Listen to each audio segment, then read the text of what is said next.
अब जो हमारी एंडोजेनिक और एक्सोजेनिक फोर्सेस हैं, है ना, ये क्या करती हैं बच्चों? फिजिकल स्ट्रेस कॉज करती है। What is a stress? Physics के अंदर हम लोग इसको एक तरीके का, ये बड़ा इंटरेस्टिंग है यार कि जिस तरीके का रॉक स्ट्रक्चर है वो एक्चुअली डिफाइन करता है कि आपका जियोमॉर्फिक प्रोसेस कितना सक्सेसफुल रहने वाला है। वहां पे जितने भी डिनोटेशन प्रोसेस हैं, जैसे इरोजन, ट्रांसपोर्टेशन, इनको कौन कंट्रोल करता है? इन्हें कंट्रोल करती है आपकी। क्या हाल चाल, कैसे सभी बच्चे? आइए बहुत अच्छे होंगे। स्वागत है आप सभी का वापस से आर्ट्स वाला के इस बेहतरीन प्लेटफॉर्म के ऊपर। मेरा नाम है कुणाल और हम कर रहे हैं यहाँ पे कुछ बेहतरीन हमारे क्लास 11th वाले बच्चों के लिए। जी हाँ, बिकॉज ये है बच्चे विजेताओं का बैच, यानी हमारा विजय बैच। तो दोस्तों, बहुत सारे प्यारे प्यारे बच्चे हैं जो हर बार कनेक्ट होते हैं ना, और मेरे को भी बड़ा मजा आता है आपसे बात करने में, आपको चीजें समझाने में। और आज इनफैक्ट एक ऐसा चैप्टर है, इनफैक्ट मैं 2 दिन से आपसे मिल नहीं पा रहा था, है ना। कोई बात नहीं यार, आज तो फिर मुलाकात हो ही गई अपनी। तो इनफैक्ट अगर आप देखोगे बच्चों, तो एक ऐसा चैप्टर, एक ऐसा टॉपिक है जो बड़ा इंटरेस्टिंग है। अभी तक आपने बहुत कुछ सीखा, आपने टेक्टोनिक प्लेट्स के बारे में सीखा, आपने यहाँ पे किस तरीके से अपने अर्थ के लेयर्स होते हैं उनके बारे में सीखा, क्या क्या उसके अंदर चीजें एग्जिस्ट करती है आपने उनके बारे में सीखा, राइट।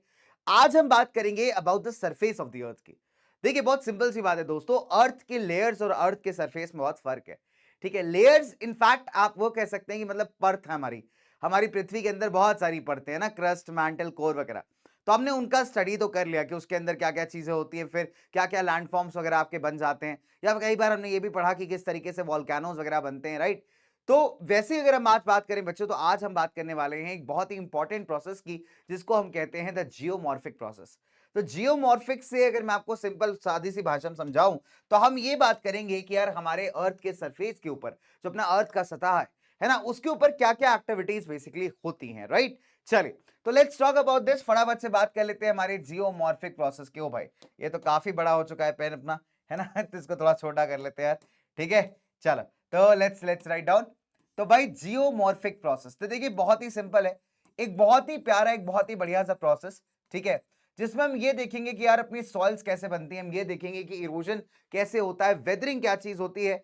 तो नो डाउट कि इन सभी चीजों के बारे में आपने कभी ना कभी अपने क्लास 10 के अंदर पढ़ा जरूर है ना।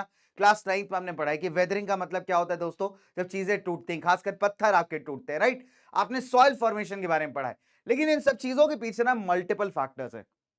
आप ये मान लीजिए कि मतलब हम लोगों ने इनके बारे में जस्ट बेसिक बेसिक बातें पढ़ी है ना। और आज हम जो डिस्कस करने वाले हैं भाई, इसमें हम बात करने वाले हैं इन डिटेल कि क्या क्या केमिकल, फिजिकल फैक्टर्स होते हैं, एनवायरमेंटल फैक्टर्स होते हैं जो इन सब चीजों के पीछे रिस्पॉन्सिबल हैं। तो आइए स्टार्ट करते हैं हमारा topic, that is the geomorphic process. तो अभी तक आपने दोस्तों क्या पढ़ा? अभी तक आपने पढ़ा structure of the earth, the movement of the plates, आपने यहाँ पे बात की माउंटेन्स के बारे में, वॉल्केनोस के बारे में। जियोमॉर्फिक प्रोसेस में हम लोग पढ़ने वाले हैं about the surface of the अर्थ, ठीक है। चलिए, तो पॉइंट को थोड़ा सा और डिटेल कर देते हैं, दैट्स गुड। चलो, अब अगर हम बात करें कि आपसे एक सवाल पूछो अगर मैं कि यार सरफेस जो हमारा सतह है हमारी पृथ्वी का, अर्थ का, बहुत अनइवन है ना। ऐसा सपाट नहीं है, ऐसा फ्लैट नहीं है दोस्तों, बहुत ही अनइवन है। उसमें मल्टीपल टाइप की चीजें आपको दिखाई देंगी, उसमें अलग अलग लैंड फॉर्म्स हैं, है ना। कहीं उबड़ खाबड़ है, कहीं पे आप देखोगे कि काफी बड़े बड़े गड्ढे या क्रैक्स है ना। तो ऐसी कई सारी चीजें ना बेटा जो हमारे अर्थ के सरफेस पे एग्जिस्ट करती है। अब सवाल ये उठता है कि इसके पीछे का कारण क्या है, कि why is the surface of the earth so uneven. देखिए, नंबर 1 कि अर्थ का जो क्रस्ट है ना बेटा, वो डायनेमिक है। मतलब डायनेमिक का मतलब होता है जिसमें हलचल मचती हो, ठीक है। डायनेमिक का मतलब जिसमें हमेशा एक तरीके का मूवमेंट एग्जिस्ट करता हो। तो हमारे अर्थ का जो क्रस्ट है कुछ वैसा ही है। इनफैक्ट ये क्या, अगर आप देखोगे तो वर्टिकली और हॉरिजॉन्टली मूव करता रहता है। पुराने जमाने में, पिछले टाइम में थोड़ा तेज मूव किया है compare to what it is moving right now, ठीक है। तो बहुत ही सिंपल है बच्चों की, अगर हम बात करें अर्थ सरफेस की, तो हमारा अर्थ सरफेस बहुत डायनेमिक है, हमेशा चलता रहता है, हमेशा मूव करता रहता है। पुराने टाइम पीरियड्स में ज्यादा मूवमेंट्स हुए और अभी जो है थोड़े कम है, लेकिन मूवमेंट्स अपने हो रहे हैं। अब अगर आप देखोगे तो जो डिफरेंस आता है आपका इंटरनल फोर्सेस के बीच में, जो ऑब्वियस सी बात है अर्थ के अंदर से ऑपरेट करती है ना। इनफैक्ट अगर आप देखोगे जिन्होंने कहीं ना कहीं जो है ना क्रस्ट को, आप कह सकते हैं क्रस्ट के ऊपर कई सारे जो वेरिएशंस हैं उनको क्रिएट करने में काफी हद तक मदद किया हुआ है, राइट। अच्छा, अब अगर आप देखोगे तो हमने 2 चीजों के बारे में पढ़ा है कि नंबर 1 हमारी एंडोजेनेटिक और एक्सोजेनेटिक फोर्सेस। तो एंडोजेनेटिक बेसिकली वो होती हैं दोस्तों जो आपके सरफेस ऑफ द अर्थ के नीचे से काम करती हैं, और एक्सोजेनेटिक वो होती हैं जो सरफेस के ऊपर काम करती हैं। और कहीं ना कहीं ये जो फोर्सेस हैं यार, ये क्या करती हैं, रिस्पॉन्सिबिलिटी लेती हैं भाई हमारे कई सारी चीजों के क्रिएशंस की। तो हमारे अर्थ के सरफेस पे जो इतनी अनइवननेस है, उबड़ खाबड़ चीजें हैं, कई सारे फॉर्मेशन आपको देखने को मिलेंगे, उनके पीछे कहीं ना कहीं बच्चों ये फोर्सेस बहुत हद तक रिस्पॉन्सिबल हैं। अब अर्थ सरफेस की अगर आप बात करोगे तो अर्थ सरफेस को एक्सटर्नल फोर्सेस भी झेलनी पड़ती हैं, सनलाइट हो गया या फिर आपका हैवी वाटर रेनफॉल हो गया, ठीक है। तो इस टाइप की चीजें भी कई बार आप देखोगे तो क्या करती हैं यार, अलग अलग इंटेंसिटी के साथ अर्थ के सभी तरीके के लैंडफॉर्म्स को, सभी तरीके के क्रिएशंस को काफी हद तक प्रभावित करती है, इंपैक्ट करती हैं, ठीक है। तो इसका मतलब बहुत क्लियर एंड कट है यार कि अर्थ को ना दोनों तरीके की फोर्सेस जो है वो यहाँ पे बहुत इंपैक्ट कर रही है। एक वो जो हमारे अर्थ के नीचे है जिसको आप एंडोजेनेटिक कहेंगे, और एक वो जो हमारे अर्थ सरफेस के ऊपर है जिसको आप एक्सोजेनेटिक कहेंगे। तो ये दोनों फोर्सेस अगर आप देखोगे तो एकदम अर्थ को ना प्लेग्राउंड समझ के रखी हुई है कि भैया ये हमारा प्लेग्राउंड है, हम तो यहीं खेलेंगे, है कि नहीं। और इनके खेल खिलवाड़ के चक्कर में आप देखोगे कि अर्थ के ऊपर आपको कई सारे स्ट्रक्चर्स वगैरह देखने को मिल जाते हैं, राइट। चलिए, सो द एक्सटर्नल फोर्सेस को हम कहते हैं द एक्सोजेनिक, और इंटरनल फोर्सेस को हम कहते हैं इंडोजेनिक। तो यही एंडोजेनिक और एक्सोजेनिक फोर्सेस जो है मिल करके कई सारे वेरिएशंस बनाती हैं हमारे सरफेस ऑफ द अर्थ के ऊपर। चलिए, तो आगे बात करेंगे कि देखिए, अब जो हमारी एक्सोजेनिक फोर्सेस हैं, है ना, एक्सोजेनिक फोर्सेस की अगर हम बात करें तो ये क्या करती है, कई बार आपके वियर डाउन प्रोसेस को क्रिएट करती है। वियर डाउन मतलब ब्रेकिंग अवे ऑफ समथिंग, है ना, किसी चीज को तोड़ना फोड़ना, वेदरिंग वगैरह हो गया, ठीक है। तो इसके लिए एक्सोजेनिक फोर्सेस हमारी बहुत ज्यादा रिस्पॉन्सिबल हैं, ठीक है।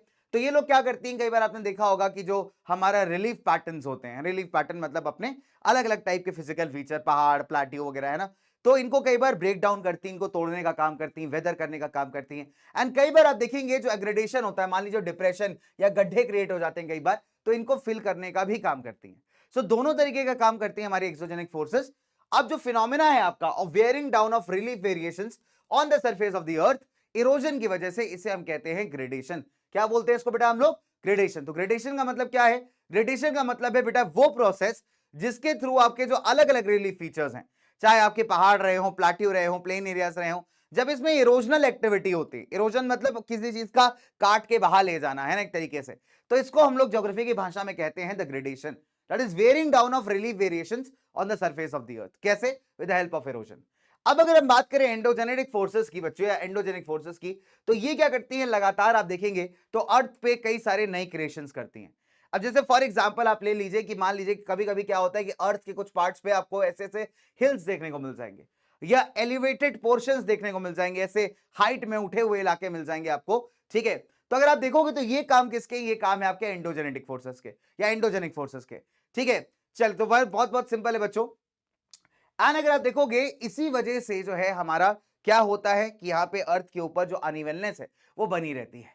इसको और आसान भाषा में समझिए। देखिए, यहाँ पे क्या हुआ, हमने देखा कि दो तरीके की फोर्सेस यहाँ पे काम कर रही हैं, एक एक्सोजेनिक जो सरफेस के ऊपर है, और एक एंडोजेनिक। एक्सोजेनिक क्या कर रही है कि मान लीजिए ऐसा पहाड़ या टीला सा है, अब उसको काट करके इरोड करके ले जा रही है, हो सकता है बहुत भारी बारिश हो जाए, वो लैंडस्लाइड हो जाए, कुछ भी पॉसिबल है, राइट। तो इसके चलते क्या हुआ है कि उसका थोड़ा सा इरोजनल काम हो गया, मतलब वहां से वो चीज कट के अलग हो गई। फिर वही एंडोजेनेटिक फोर्सेस ने काम किया, तो आप देखिए एक नया बिल्डअप आ गया, एक नया पहाड़ सा बन गया, एक नया टीला सा बन गया।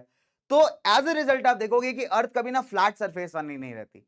एक तरफ पे अगर इरोजन एक्टिविटी होती है तो दूसरी तरफ पे बिल्डअप एक्टिविटी भी चलती रहती है। तो नीचे वाला फोर्स कहता है बेटा कोई बात नहीं, तुम तोड़ो, हम तुम्हें दोबारा बना के दिखा देंगे, है ना। अगर सिर्फ चीजें टूटती ही टूटती रहती तो अर्थ क्या हो जाता है, एकदम सपाट फ्लैट हो जाता है, राइट। बट चीजें टूटती भी है और चीजें बनती भी है ना। और यही अगर आप देखोगे तो हमारे अर्थ को काफी एक यूनिक फीचर दे देती हैं, इसके सरफेस को काफी ज्यादा अनइवन सा, उबड़ खाबड़ सा बना देती हैं, ठीक है। चलिए आगे बढ़ते हैं, राइट। चलो, तो एक तरीके से ये ऑपोजिंग फोर्सेस हैं, और वेरिएशंस आपको तब तक देखने को मिलेंगे अर्थ के सरफेस पे जब तक ये ऑपोजिंग फोर्सेस एक साथ काम कर रही होती हैं, राइट। चलिए, very very simple. So in general terms endogenic forces क्या होती हैं, मेनली बिल्डिंग फोर्सेस होती हैं, ये क्रिएट करेंगी नई नई चीजों के हमारे अर्थ के ऊपर। और वही अगर हम बात करें एक्सोजेनिक फोर्सेस की, तो ये लैंड वेयरिंग फोर्सेस होती है, यानी इनका काम ही है चीजों को इरोड करना, चीजों को तोड़ना फोड़ना, है ना। तो एक भैया तोड़ फोड़ है और एक भैया हमारा बनाने वाला है, तो दो भाई और दोनों तबाही, है कि नहीं। तो एक्सोजेनिक का काम क्या है दोस्तों, एक्सोजेनिक का काम है इरोजन करना, तोड़ फोड़ मचाना, है ना। और वही एंडोजेनिक का काम क्या है बेटा, चीजों को कंस्ट्रक्ट करना, बिल्डअप करना। तो ये दोनों भाई जो दोनों तबाही हैं बेटा, यही मिलकर के अर्थ के सरफेसेस के कई सारे फीचर्स को डिफाइन करते हैं, राइट। तो आई होप यहां तक बात समझ में आई होगी आपके कि अर्थ का सरफेस हमारा अनइवन क्यों है, उबड़ खाबड़ क्यों है, सपाट क्यों नहीं है, राइट। चलिए, अब let's talk about humans and the surface of the अर्थ, ठीक है। सरफेस जो है हमारा अर्थ का बेटा बहुत सेंसिटिव है, बहुत नाजुक, राइट। अब अगर आप देखोगे ह्यूमंस अपने सर्वाइवल के लिए इसके ऊपर डिपेंड करते हैं बहुत ज्यादा एक्सटेंसिवली, राइट। और इंपॉर्टेंट है यार यहाँ पे अंडरस्टैंड करना नेचर को, सो दैट हम इसको इफेक्टिवली इस्तेमाल कर पाए विदाउट हार्मिंग इट। अगर आप यहाँ पे जानोगे नहीं सरफेस ऑफ द अर्थ को, हम लोग क्या करेंगे, अपने ग्रीड के चक्कर में इसको बहुत ज्यादा खराब करते जाएंगे। तो अगर हमें अपने सर्वाइवल को एग्जिस्ट करना है, अगर सर्वाइवल को मेंटेन करना है, तो जरूरी है कि नेचर के इस पर्सपेक्टिव को समझना पड़ेगा और उसके हिसाब से ही काम करना पड़ेगा।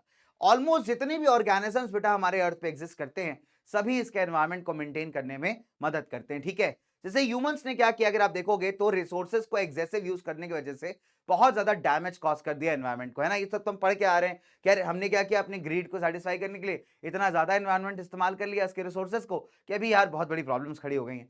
अब अगर आप देखोगे तो मैक्सिमम जो सरफेस है हमारे अर्थ का, है ना, and has bean shaped over a very long periods of time. तो अगर आप देखोगे हजारों सैकड़ों साल के लॉन्ग पीरियड ऑफ टाइम पे आपको सरफेस जो अर्थ का है, आज सतह जो अर्थ का है, वो आपको शेप होते हुए दिखता है, ठीक है। एंड इसके यूज और मिसयूज की वजह से अगर आप देखोगे तो क्या हो रहा है कि बड़ी तेजी से जो है यहाँ पे एनवायरमेंट में बदलाव आपको देखने को मिल रहे हैं, ठीक है। तो अगर प्रोसेसेस जिन्होंने हमारे अर्थ के सरफेस को शेप किया था, बनाया था, ठीक है, अगर हम बात करें बच्चे इनकी, है ना, या फिर हम बात करें कि उन मटेरियल्स की जिससे ये पूरा सरफेस बना हुआ है, अगर इसको सही तरीके से हम समझ लिए कि किस तरीके से अपना सरफेस बना, किस तरीके के मटेरियल से बना, तो इसको सही तरीके से अगर हम समझ पाए दोस्तों, तो हम लोग यहाँ पे एनवायरमेंट को प्रोटेक्ट करते हुए डेवलपमेंट कर पाएंगे। बट अगर हम यहाँ पे चीजों को अंडरस्टैंड नहीं कर पाए, हमने सिर्फ डेवलपमेंट की आंख बंद करके और अर्थ के इस नेचर को हमने यहाँ नहीं समझा, तो डेफिनेट सी बात है हमारा भी नुकसान बहुत जल्दी होने वाला है, ठीक है। हो ही रहा है काफी हद तक तो, और ज्यादा हो जाएगा। तो इट्स इंपॉर्टेंट कि अर्थ के इस स्ट्रक्चर को, अर्थ के इस सरफेस को समझ करके चीजों को करना बहुत जरूरी है, बिकॉज हमने अभी इंडिस्क्रिमिनेट तरीके से इस्तेमाल किया है चीजों को। अभी समय आ चुका है कि आप चीजों को सही से समझिए एंड देन आप यहाँ पे सॉल्व आउट करिए, राइट। चलिए आगे बढ़ते हैं। Now let's talk about the geomorphic process. अब जो हमारी एंडोजेनिक और एक्सोजेनिक फोर्सेस हैं, है ना, ये क्या करती हैं बच्चों, फिजिकल स्ट्रेस कॉज करती है। What is a stress? Physics के अंदर हम लोग इसको एक तरीके का फोर्स कहते हैं, ठीक है। स्ट्रेस क्या है? स्ट्रेस भी एक तरीके का फोर्स है, राइट। जो ये आपके एंडोजेनिक और एक्सोजेनिक फोर्सेस किसी इलाके पे अप्लाई करते हैं।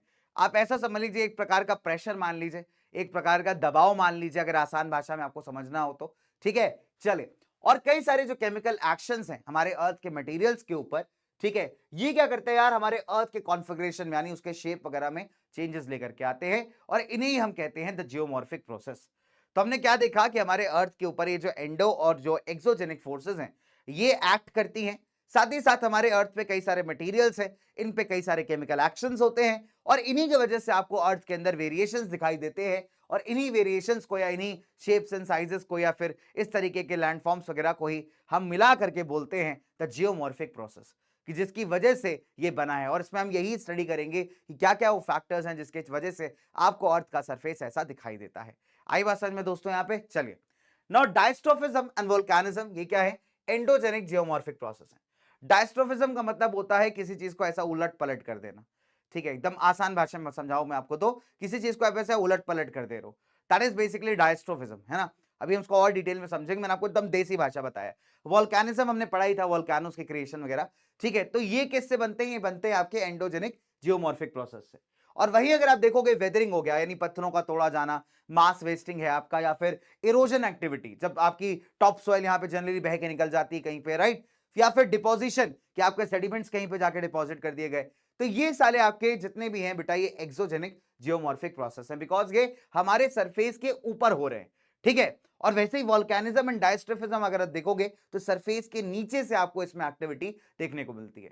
तो इनमें जो है सबसे पहले वाले केसेस में एंडोजेनिक चीजें काम करती हैं, फोर्सेस काम करती हैं, दूसरे वाले में जो सरफेस के ऊपर हो रहे हैं दोस्तों, इसमें आपके एक्सोजेनिक फोर्सेस का एक बड़ा रोल है, ठीक है। चलिए, कोई भी एक्सोजेनिक एलिमेंट ऑफ नेचर, जैसे आपका पानी हो गया, है ना, आइस हो गया, विंड हो गया, इसके पास एक कैपेबिलिटी है कि ये अर्थ के मटेरियल्स को एक जगह से हटा करके दूसरे जगह ट्रांसपोर्ट कर सकता है।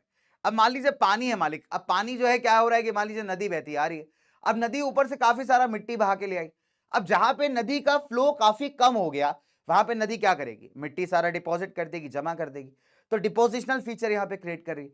तो इस तरीके से अगर आप देखोगे दोस्तों, तो इसको हम एक जियोमॉर्फिक एजेंट कह सकते हैं। तो ये लोग कौन है भाई साहब? ये एजेंट है, जैसे हमारे सीक्रेट खुफिया एजेंट होते हैं ना, तो वैसे ही अपने ये भी एजेंट है भाई। एजेंट का काम क्या होता है? जनरली इधर का इधर इन्फॉर्मेशन करना, है ना, एक इन्फॉर्मेशन को इधर से उधर ट्रांसपोर्ट करना। तो वैसे ही हमारे जो एजेंट्स हैं, हमारे जो पानी हो गया, आइस हो गया, विंड हो गया, ठीक है, ये क्या करते हैं दोस्तों? ये अर्थ के मटेरियल्स को ट्रांसपोर्ट करते हैं from one place to another, तभी हम इसको कई बार जियोमॉर्फिक एजेंट भी कहते हैं। तो जब ये एलिमेंट्स आपके नेचर के मोबाइल हो जाते हैं, मोबाइल मतलब चलने लगते हैं, मूवमेंट करने लगते हैं ग्रेडियंट्स की वजह से, ग्रेडियंट्स मतलब ढलान हो गई, स्लोप हो गया, तो ये क्या करते हैं, ये मटेरियल्स को रिमूव करते हैं, ट्रांसपोर्ट करते हैं उन्हें लॉन्गर डिस्टेंसेज या स्लोप्स के थ्रू और लोअर लेवल पे लाके डिपॉजिट कर देते हैं। तो जैसे मान लीजिए फॉर एग्जांपल एक नदी है बालक, ये पॉइंट ए से बहती हुई आ रही है और पॉइंट बी तक, ठीक है, तो नदी के बीच में इधर पहाड़ पत्थर वगैरह सब आ रहे हैं, तो ये क्या कर सकती है, तेज पानी होगा तो इसको बहाते हुए जो है ऊपर से ला करके नीचे ला करके यहाँ पे डिपॉजिट कर देगी। तो जनरली आप देखोगे कि जो हमारे जियोमॉर्फिक एजेंट्स है ये कुछ ऐसे ही काम करते हैं, ठीक है।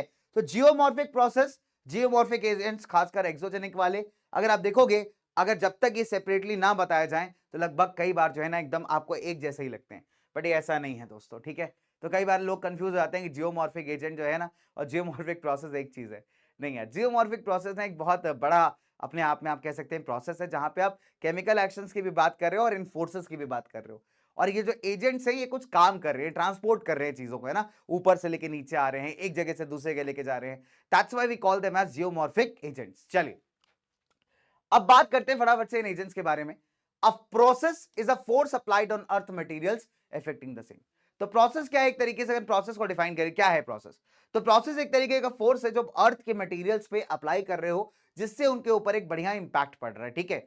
और अगर हम एजेंट की बात करें तो एजेंट एक मीडियम है जिसके थ्रू ये हो रहा है, ठीक है। जैसे फॉर एग्जांपल पानी है, मूविंग द आइस मासेस हो गए, वेव्स हो गए, आपके करंट्स हो गए, तो ये क्या है, ये यहां पे आपको फैसिलिटेट कर रहे हैं इस प्रोसेस को पूरा करने में, ठीक है। सिंपल सी बात है यार, तो ये फैसिलिटेट कर रहे हैं, आपको हेल्प कर रहे हैं कि देखिए पानी बहता हुआ आ रहा है तो अपने साथ चीजें इरोड कर रहा है, स्नो कई बार बहती हुई आ रही, नीचे अवलांच आ गया मान लीजिए, तो क्या कर रहा है अपने साथ काफी सारी चीजें नीचे लेकर के आ रहा है। So they are basically the medium, right. Running water, ground water, glacier, wind, waves, currents वगैरह को आप जियोमॉर्फिक एजेंट्स कह सकते हैं, ठीक है। और प्रोसेस एक लंबा चीज है यार, जहां पे आप क्या कर रहे हो, एक तरीके का फोर्स अप्लाई कर रहे हो जिससे अर्थ के स्ट्रक्चर्स के अंदर चेंज आ रहे हैं, अर्थ के आप कह सकते हैं जो हमारा सरफेस है उसके ऊपर बदलाव आपको देखने को मिल रहे हैं। और एजेंट क्या है दोस्त, एजेंट वो मीडियम है जो इस चीज को करने में आपकी हेल्प कर रहा है। तो इस तरीके से अपने को दोनों के बीच का डिफिनेशन यहाँ पे बहुत ही क्लियर तरीके से समझना है। I hope this is clear. आगे बढ़ते हैं now, let's talk about gravitational stress. अब ग्रेविटी एज अ फोर्स तो आपने एटलीस्ट 9th 10th में पढ़ा ही होगा, है ना। तो 9th 10th के अंदर तक तो साइंस अपने को लेनी होती भाई, मैंडेटरी होता है, राइट। चले तो अगर हम बात करें दोस्तों तो ग्रेविटी एक डायरेक्शनल फोर्स होने के अलावा भी अगर आप देखोगे, है ना, देखो एक बहुत इंपॉर्टेंट बहुत ही सिंपल चीज है, ग्रेविटी अगर आप देखेंगे तो एक डायरेक्शनल फोर्स है, राइट। मतलब अगर हम बात करें फॉर एग्जाम्पल किसी चीज का, जैसे पेन है मान लो, अब पेन अगर आप फॉर एग्जाम्पल इसको ऐसे लेते हैं कि मान लीजिए मालिक ये पेन है, अब ये पेन को मैं ऐसे छोड़ दूं, ठीक है, तो पेन को अगर मैं ऐसे छोड़ दूं तो ये कहाँ आ रहा है, ये नीचे की तरफ आ रहा है, it has a direction, right. और इसको नीचे लाने में कौन सी फोर्स एक्ट कर रही है, आपकी ग्रेविटी, राइट। हमने कई बार पढ़ा था, फिजिक्स में पढ़ा था ना, हम लोग जी लेते थे, जी की इन्फ्लुएंस ऑफ जी, कि स्मॉल जी का इन्फ्लुएंस होता है ना, कि भैया कोई ऐसा ऑब्जेक्ट ऊपर से नीचे फॉल कर रहा है under the influence of the gravity, not gravitational force. दोनों में थोड़ा सा फर्क है ना। साइंस का चैप्टर याद आया, ग्रेविटेशन, बहुत ही प्यारा चैप्टर था, क्लास 9th का ही आई गेस, है ना। हाँ तो आपने पढ़ा था ना, ग्रेविटेशनल फोर्स होता है, ग्रेविटी होता है, और चीजें जो है ना ग्रेविटी, ये जो आपका फोर्स है इसके इन्फ्लुएंस में काफी हद तक काम करती हैं। तो जब हम किसी भी मतलब आप ऐसा मान लीजिए, जब आप किसी भी एक्टिविटी की बात करें, जैसे इरोजन हो गया, तो आपको क्या लगता है यार कि वो जो नदी बह रही है आपकी, वो कैसे बहती है, जो नदी आपकी बहती है ना, वो दो चीजों पर डिपेंड करती है। नंबर वन, इस डायरेक्शनल फोर्स पे जिसकी मैं बात कर रहा हूं, ग्रेविटी, और दूसरा है आपका ढलान, जिसे हम ज्योग्राफी में ग्रेडियंट कहते हैं, ठीक है, कि हम कहते हैं यार ग्रेडियंट यहाँ पे काफी हाई है, यानी ऐसा स्लोप है आपका। और ग्रेविटी के इन्फ्लुएंस में क्या हो रहा है, वो पूरा जो एजेंट है आपका जियोमॉर्फिक वाला, वो ऐसी चीजों को बहाता हुआ लेकर के चला आ रहा है। जहां पे ग्रेडियंट ऐसा होगा आप देखोगे उसका फोर्स भी काफी रिड्यूस होगा, वहां पे डिपोजिशन वाला फीचर आना शुरू हो जाएगा, ठीक है। डिपोजिशन समझते हो, किसी चीज को जमा करना। और जहां पे ऐसा ढलान होगा, ऐसा ग्रेडियंट होगा, आप देखोगे वहां तेजी के साथ चीजें बहती हुई नीचे आ रही होंगी। सो अगर हम बात करें कि gravity besides being a directional force activating सारे downslope movements of matter also causes the stress on the earth material. तो ग्रेविटी दो चीजें करती है, नंबर वन, एक तो पहली बात तो ढलान में जो मटेरियल्स हैं उनको ट्रांसपोर्ट करने में मदद करती है। दूसरी बात, हमारे अर्थ सरफेस पे एक स्ट्रेस डालती है, दबाव डालती है, फोर्स डालती है। Indirect gravitational stress activates waves and tide induce currents and winds. तो अगर आप देखोगे ये जो स्ट्रेस आपका पड़ रहा है, जो आपकी दबाव पड़ रही है, कई बार क्या एक्टिवेट कर देता है, आपके टाइड्स एक्टिवेट करता है, करेंट्स हो गए, विंड्स हो गए, राइट। चलिए, विदाउट ग्रेविटी एंड ग्रेडियंट्स कोई मोबिलिटी नहीं होगी, मतलब आप मूव कर ही नहीं पाओगे, ठीक है, अगर ग्रेविटी नहीं है, अगर ये ढलान नहीं है, स्लोप्स नहीं, ग्रेडियंट्स नहीं है, तो मूवमेंट पॉसिबल ही नहीं है। ना आपको इरोजन देखने को मिलेगा, ना ट्रांसपोर्टेशन प्रोसेस, ना आपका डिपोजिशन। सो ग्रेविटेशनल स्ट्रेस अगर आप देखोगे तो बहुत ही इंपॉर्टेंट है आपके जियोमॉर्फिक प्रोसेस की तरह, ठीक है। तो it's very very important as the other geomorphic process. So gravity वो फोर्स है जो अपने को कॉन्टैक्ट में रखती है सरफेस के साथ, साथ ही साथ ये वो फोर्स है जितने भी आपके सरफेस के मटेरियल्स होते हैं उनके मूवमेंट को भी इंपैक्ट करती है। तो जितने भी आपके मूवमेंट्स है बेटा, या तो विद इन द अर्थ हो या on the surface of the अर्थ हो, वो सारे के सारे जो है ना ग्रेडियंट्स की वजह से ही होते हैं। तो ग्रेडियंट्स का मतलब होता है जब एक हायर लेवल से आप एक लोअर लेवल की तरफ मूव कर रहे होते हो, या हाई प्रेशर एरिया से आप लो प्रेशर एरिया की तरफ मूव कर रहे होते हैं। इवन आपके विंड सिस्टम में भी आप देखिए ग्रेडियंट है ना, जहां पे हवा बहुत ठंडी है, भारी हवा है वो, तो भारी हवा का एक प्रॉपर्टी है कि यार ये ना जमीन के ऊपर ही रहती है, ऐसा घूमती रहती है, राइट। एंड हल्का हवा जो होता है आपका गर्म हवा होता है, तो गर्म हवा का प्रॉपर्टी होता है कि दैट इज हल्का हवा, लाइट हवा, राइट। और वो हमेशा उसका टेंडेंसी के ऊपर की तरफ उठता है, और जब ये ऊपर की तरफ उठता है तो नीचे एक ऐसा खाली सा गैप बन जाता है, राइट, जिसे हम लो प्रेशर एरिया कहते हैं।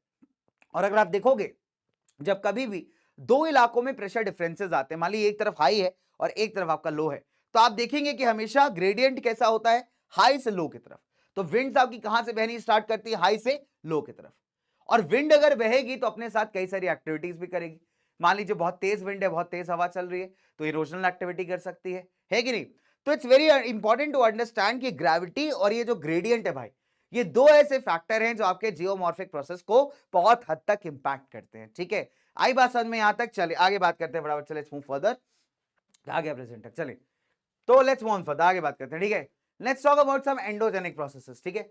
सो जो एनर्जी आपकी अर्थ के अंदर से रिलीज होती है ना दोस्तों, ये मेन फोर्स है हमारे एंडोजेनिक जियोमॉर्फिक प्रोसेस के बिहाइंड में, ठीक है। चलिए, ये एनर्जी जनरली किससे जनरेट होती है, आपके रेडियो एक्टिव एलिमेंट से, रोटेशनल या टाइडल जो आपका रोटेशन होता है, या जो टाइडल फोर्सेस होती हैं उनके फ्रिक्शन की वजह से, या फिर जो आपका प्राइमोडियल हीट निकल रहा है अर्थ के ओरिजिन पॉइंट से, ना सेंटर पॉइंट से, उसकी वजह से। तो इस इन पर्टिकुलर वजह से अगर आप देखोगे तो कई सारे एनर्जी रिलीज होता है फ्रॉम इनसाइड द अर्थ, है ना। चलिए, अब अगर आप देखोगे तो जो एनर्जी है आपके जियोथर्मल ग्रेडियंट्स की वजह से या हीट फ्लो की वजह से, ठीक है, वो क्या करते हैं बच्चे, कई बार वॉल्केनिज्म और डायस्ट्रोफिज्म क्रिएट करते हैं आपके लिथोस्फेयर में। लिथोस्फेयर क्या है यार, बेसिकली वो इलाका है जहां पे आप रह रहे हो, ठीक है, जहां पे अपन सब लोग घूमते हैं, राइट। तो दैट इज बेसिकली लिथोस्फेयर। तो अगर आप देखोगे जो कभी कभार क्या होता है कि अर्थ के अंदर ना हीट बहुत ज्यादा होती है। हमने वॉल्केनो वाले पार्ट में पढ़ा था यार कि अर्थ का जो मैंटल वाला पोर्शन है खासकर, है ना, उसके ऊपर वाले साइड पे आप देखोगे तो काफी गरम गरम जो है ना वहां पे मैग्मा है।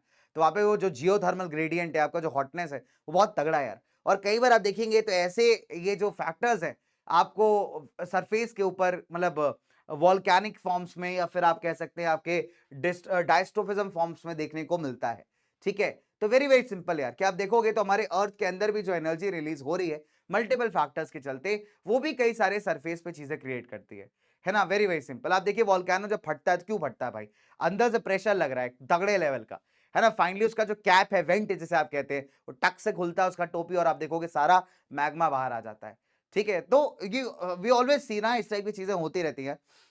अभी जो जियोथर्मल ग्रेडियंट्स है दोस्तों, इनके अंदर वेरिएशन की वजह से, और जो आपके अंदर से हीट फ्लो कर रही है ना उसकी वजह से, उसके अलावा क्रिस्टल थिकनेस और क्रस्ट की स्ट्रेंथ की वजह से, जो एक्शन है एंडोजेनिक फोर्सेस का, वो ऑब्वियस सी बात है यूनिफॉर्म नहीं है।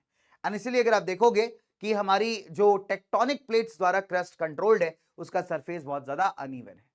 तो हमारी जो एंडोजेनिक फोर्सेस होती है ना बेटा, जो अर्थ के अंदर होती हैं, वो कई सारे फैक्टर्स इफेक्टेड है।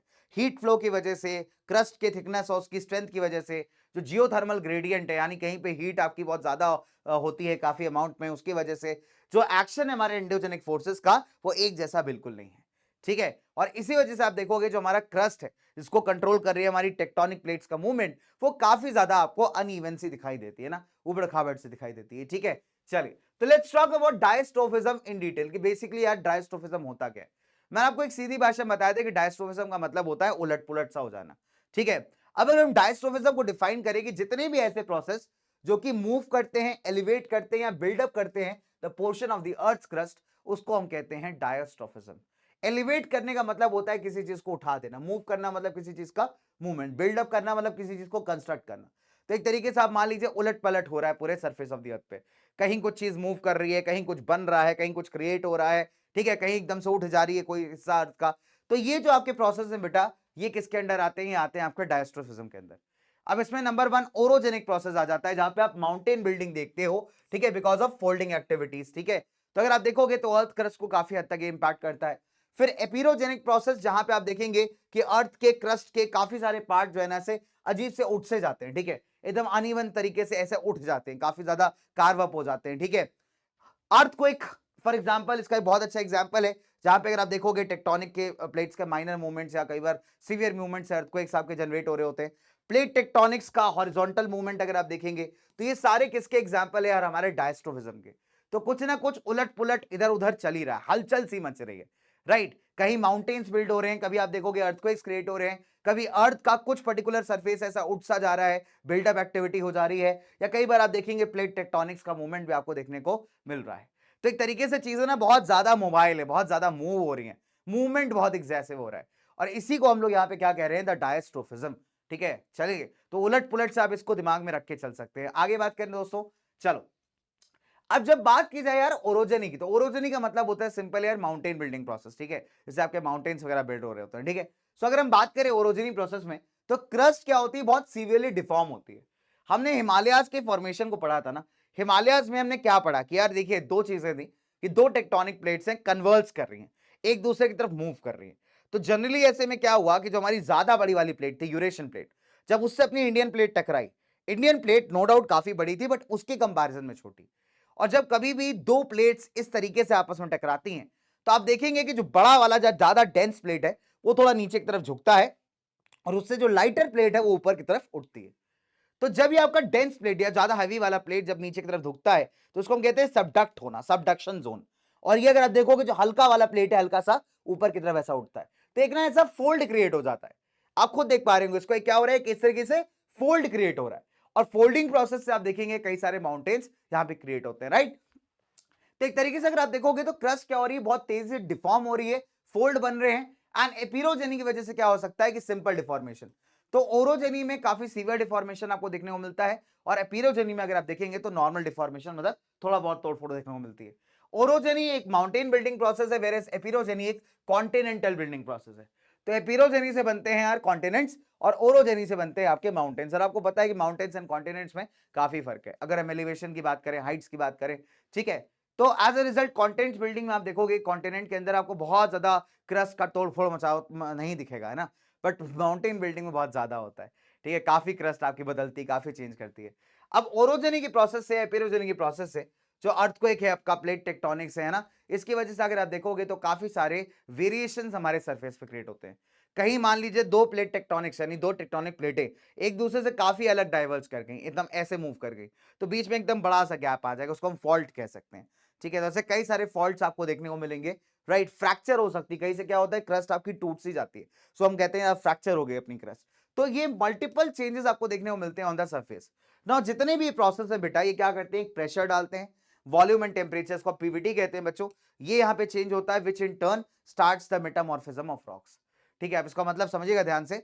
अब ये जितने भी प्रोसेस हो रहे हैं, ओरोजेनी, एपिरोजेनी, ये क्या कर रहे हैं, किसमें बदलाव लेकर के आ रहे हैं, पीवीटी के अंदर, ये प्रेशर, वॉल्यूम और आपके टेम्परेचर के अंदर। और जब ये बदलाव होते हैं तो आप देखेंगे कई सारी रॉक्स क्या होती हैं, मेटामॉर्फोज्म में चली जाती है, मतलब उनके स्ट्रक्चर, उनकी प्रॉपर्टीज में बदलाव आ जाता है। तो जो मेटामॉर्फिक रॉक्स आपकी बनती हैं, आपने देखा होगा दोस्तों, वो तभी बनती हैं जब इस प्रकार के चेंजेस होते हैं किसी पर्टिकुलर रीजन में, और वहां पे प्रेजेंट जो पुरानी रॉक्स हैं, इन चेंजेस की वजह से काफी इंपैक्ट होती हैं, और जो नई रॉक्स आपकी तैयार होती हैं दोस्तों, बन जाती है कि मेटामॉर्फिक रॉक्स, ठीक है। शेल हो गया फॉर एग्जाम्पल, इसका बहुत अच्छा एग्जाम्पल है, राइट। चलिए आगे बढ़ते हैं। फिलहाल नाउ वॉल्केनिज्म में क्या होता है यार, सिंपल सी बात है, जो आपका मोल्टेन रॉक है, मैग्मा है, वो काफी ज्यादा मूव करता है टुवर्ड्स द अर्थ सरफेस, है ना। और कई बार आप देखोगे तो कई सारे इंट्रूसिव और एक्सट्रूसिव वॉल्केनिक फॉर्म्स आपको दिखाई दे जाते हैं, कुछ अंदर की तरफ बनते हैं और कुछ ऊपर सरफेस की तरफ बनते हैं। तो ये भी एक बड़ा अच्छा एग्जाम्पल है कि किस तरीके से आपके जो मूवमेंट्स हैं हमारे अर्थ के सरफेस को इंपैक्ट कर रहे हैं। चलिए let's talk about some more exogenic process, ठीक है। एक्सोजेनिक मतलब ऑन द सरफेस, ठीक है। चलिए अब एक्सोजेनिक प्रोसेस की अगर हम बात करें दोस्तों, तो ये अपना एनर्जी डिराइव करते हैं कहां से, एटमॉस्फेयर से। तो अभी तक हमने बात की थी किसकी, सारे के सारे अपने जनरली एंडोजेनिक प्रोसेस की, ठीक है। अब हम बात कर रहे हैं यहाँ पे हमारे एक्सोजेनिक प्रोसेस की। तो एक्सोजेनिक प्रोसेस अपना एनर्जी कहां से डिराइव करता है, ये डिराइव करता है बेटा एटमॉस्फेयर से, ठीक है। By the ultimate energy from the sun, सूरज से इसको मिल जाती है, एंड साथ ही साथ जो टेक्टोनिक फैक्टर्स की वजह से अलग अलग ग्रेडियंट्स या फॉर्म्स क्रिएट होते हैं, उससे भी इसको एनर्जी मिलती है, ठीक है। ग्रेविटेशनल फोर्स क्या करती है, सभी अर्थ के मटेरियल्स पे एक्ट करती है ना, और इनफैक्ट अगर आप देखोगे जिनका एक स्लोपिंग सरफेस हो, तो जहां पे भी आपको स्लोप से ढलान देखने को मिलेगी, यहां पे ग्रेविटेशनल फोर्स बहुत तगड़े से आपको एक्ट करती हुई दिखाई देगी, ठीक है। एंड साथ ही साथ अगर आप देखोगे तो यहां पे जो ग्रेविटेशनल फोर्स है वो क्या करती है, जो मैटर है, जो भी आपका मैटर है, उसको नीचे की तरफ धकेलने का ट्राई करती है ना। कभी भी आप देखो पहाड़ों के अंदर जो नदियां बहती आती होती हैं, अपने साथ कितना सारा पत्थर लेके आ जाती हैं। लैंडस्लाइड जैसे ढलान पे आप देखेंगे, जहां पे ढलान है, बहुत ज्यादा स्लोप है, बहुत ज्यादा मिट्टी वहां पे लूज है, लैंडस्लाइड्स वगैरह खतरनाक तरीके से होते हैं। तो एक तरीके से आप देखोगे तो ग्रेविटेशनल फोर्स ढलान के ऊपर, स्लोप के ऊपर ना बहुत तगड़ा एक्ट कर रही है, राइट। चलिए, तो फोर्स अप्लाइड पर unit area is called as stress, है ना। तो फोर्स पर यूनिट एरिया, फोर्स को जब हम अप्लाइड करते हैं पर यूनिट एरिया, तो उसको हम कहते हैं स्ट्रेस, ठीक है। तो स्ट्रेस क्या है, ये कब प्रोड्यूस होता है किसी सॉलिड में, जब आप उसको पुश करते हो या फिर आपको उसको पुल करते हो, या तो आप उसको ऐसे धक्का मारते हो या तो उसको आप खींचते हो, और इसकी वजह से क्या होता है, उसके शेप में परिवर्तन आता है, जिसको आप डिफॉर्मेशन ऑफ द शेप भी कह सकते हैं, ठीक है। तो ये जो स्ट्रेस अपना लग रहा है यहाँ पे, स्ट्रेस क्या है, स्ट्रेस एक फोर्स है, राइट, जिसको आप अप्लाई कर रहे हैं पर यूनिट एरिया। और अगर आप देखोगे तो इनफैक्ट ये जो स्ट्रेस प्रोड्यूस होता है आपका किसी भी सॉलिड के अंदर, ये पुश या पुल की वजह से होता है। इससे क्या होता है कि चीजें कई बार डिफॉर्म हो जाती हैं, इनके शेप्स काफी बदल जाते हैं, ठीक है। तो जितने भी हमारी ऐसी फोर्सेस हैं जो हमारी फेसेस ऑफ अर्थ पे एक्ट कर रही हैं, जितने भी हमारे अर्थ मटेरियल्स है, ठीक है, इनके अलोंग जितनी भी आपकी फोर्सेस एक्ट करती हैं, इनको हम कहते हैं the shear stress, separating forces हैं, ठीक है। So it is the stress that breaks the rock and the other earth materials. तो अगर आप देखोगे जो शियर स्ट्रेस होता है, शियर स्ट्रेस क्या होता है बच्चों, जो हमारे अर्थ के मटेरियल्स के साथ साथ आपकी फोर्स अप्लाई हो रही होती है, ठीक है, अलोंग द अर्थ मटेरियल्स। अब यही वो फोर्स है जो हमारे अर्थ के ऊपर तोड़ने फोड़ने के लिए रिस्पॉन्सिबल है, पत्थरों को तोड़ना, उनको ब्रेक करना, राइट। तो इसे कहा जाता है द शियर स्ट्रेस।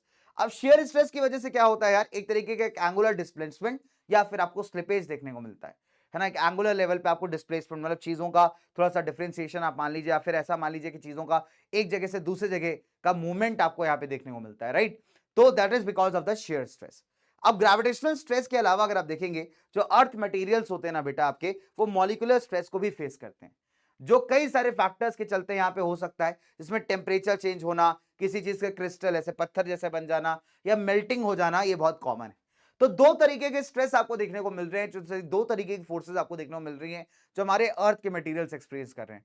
एक तो हमारी शेयर स्ट्रेस हो गई जो उसके तोड़ने फोड़ने के लिए रिस्पॉन्सिबल है, और दूसरा हमारा मॉलिक्यूलर स्ट्रेस हो गया, जिसके पीछे कई सारे फैक्टर्स हैं, जैसे टेम्परेचर में बदलाव, क्रिस्टलाइजेशन, क्रिस्टल्स देखे ऐसे छोटे छोटे टुकड़े क्यूब जैसे बन जाना, मेल्टिंग हो जाना किसी चीज का, these are the more common factors, ठीक है। चलिए, अब क्या होता है, जो केमिकल रिएक्शंस होते हैं ना, केमिकल प्रोसेस होते हैं, वो कई बार क्या करते हैं बच्चे आपके, केमिकल बॉन्ड्स को बहुत लूज कर देते हैं, ठीक है, जो अपनी ग्रेन्स हैं, ठीक है। इसके अलावा आपके कई सारे मिनरल्स होते हैं जो आपके सॉल्युबल होते हैं अलग अलग सब्सटेंसेस के साथ। तो जो भी केमिकल रिएक्शंस आपके हो रहे हैं, राइट, वो क्या कर रहे हैं कि हमारे मॉलिक्यूलर बॉन्ड को, जो एक बॉन्ड होता है हर एक मटेरियल का, अगर आप देखोगे तो एक केमिकल बॉन्ड होता है, राइट, लास्ट टाइम आपने पढ़ा था कार्बन कंपाउंड्स में। तो केमिकल रिएक्शंस कई बार उस बॉन्ड के ऊपर ना बहुत तगड़े से एक्ट करते हैं। कई बार आप देखिए, फॉर एग्जांपल, इसका बहुत अच्छा एग्जांपल बताता हूं मैं आपको। कभी बॉक्साइट का पत्थर लीजिएगा, बॉक्साइट पता है कैसे बनता है, बॉक्साइट बनने का बड़ा इंटरेस्टिंग प्रोसेस है। जितने भी ऐसे पत्थर, जितने भी ऐसे रॉक्स जिनमें एल्यूमिनियम सिलिकेट होता है, उनमें अगर आप देखोगे तो कई बार क्या होता है, इरोजन की वजह से पानी जब उनके से बहता है उस इलाके में, तो आप देखेंगे कि जितना भी सॉल्युबल मटेरियल है वो पानी के साथ घुल मिल करके निकल जाता है, और फिर जो आपका रेसिड्यू बच जाता है, जो आपका फाइनली जो अवशेष बच जाता है दोस्तों, वहां पे आपका मिलता है बॉक्साइट। तो that's a very good example of chemical reaction and a geomorphic process, है ना। इनफैक्ट आप देखिए कई सारे मिनरल्स ना इस तरीके से आपको देखने को मिलेंगे, राइट, जहां पे केमिकल रिएक्शंस के चलते कुछ बदलाव आपको देखने को, अंडरस्टैंड करने को मिल रहा है। अच्छा, अब अगर आप देखोगे जो बेसिक रीजन है रिस्पॉन्सिबल फॉर वेदरिंग हो गया, मास मूवमेंट हो गया, इरोजन हो गया, वो है development of stress in the earth materials. तो जब अर्थ मटेरियल्स में स्ट्रेस डेवलप होता है, फोर्स डेवलप होती है दोस्तों, तो काफी हद तक ये उसके ब्रेकिंग को, उसके टूटने को, वेदरिंग प्रोसेस को यहां पे क्रिएट करती है। टेम्परेचर और रेनफॉल, ये दो इंपॉर्टेंट क्लाइमेटिक एलिमेंट्स हैं जो अलग अलग प्रोसेस को कंट्रोल करते हैं।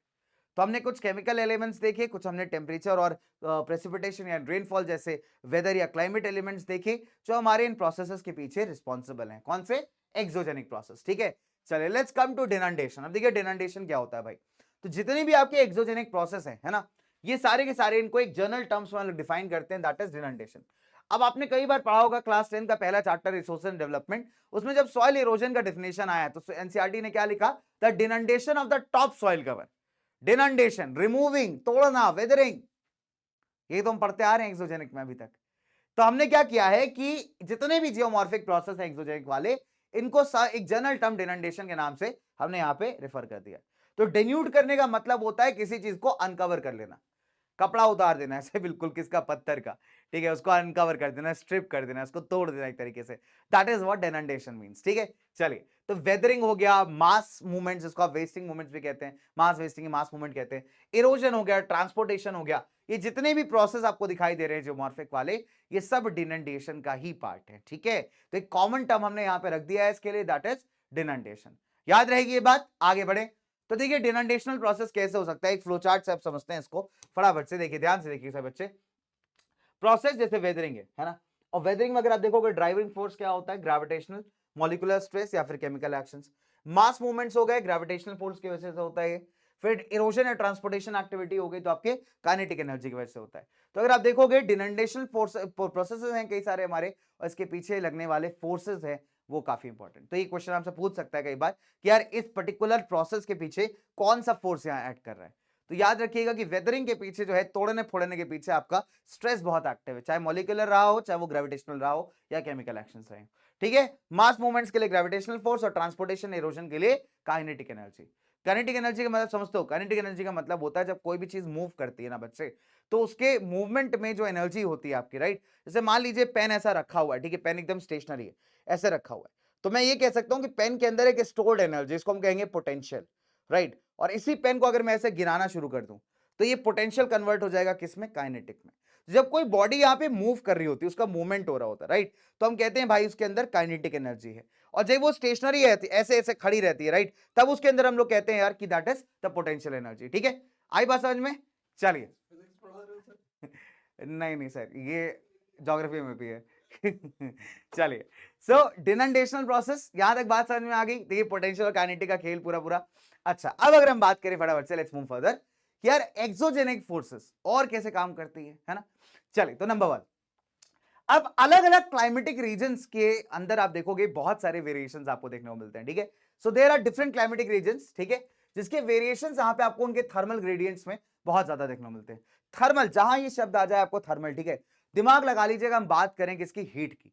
तो यहाँ पे जो हीट का ग्रेडियंट है, मतलब ग्रेडियंट आप ऐसे समझिए कि एक मेजरमेंट है एक तरीके से ना, कि यार इतना हीट यहाँ पे इतने सरफेस में मिल रहा है, या इतने डेप्थ पे अपने को गर्माहट मिल रही है यहाँ पे आकर के, ठीक है।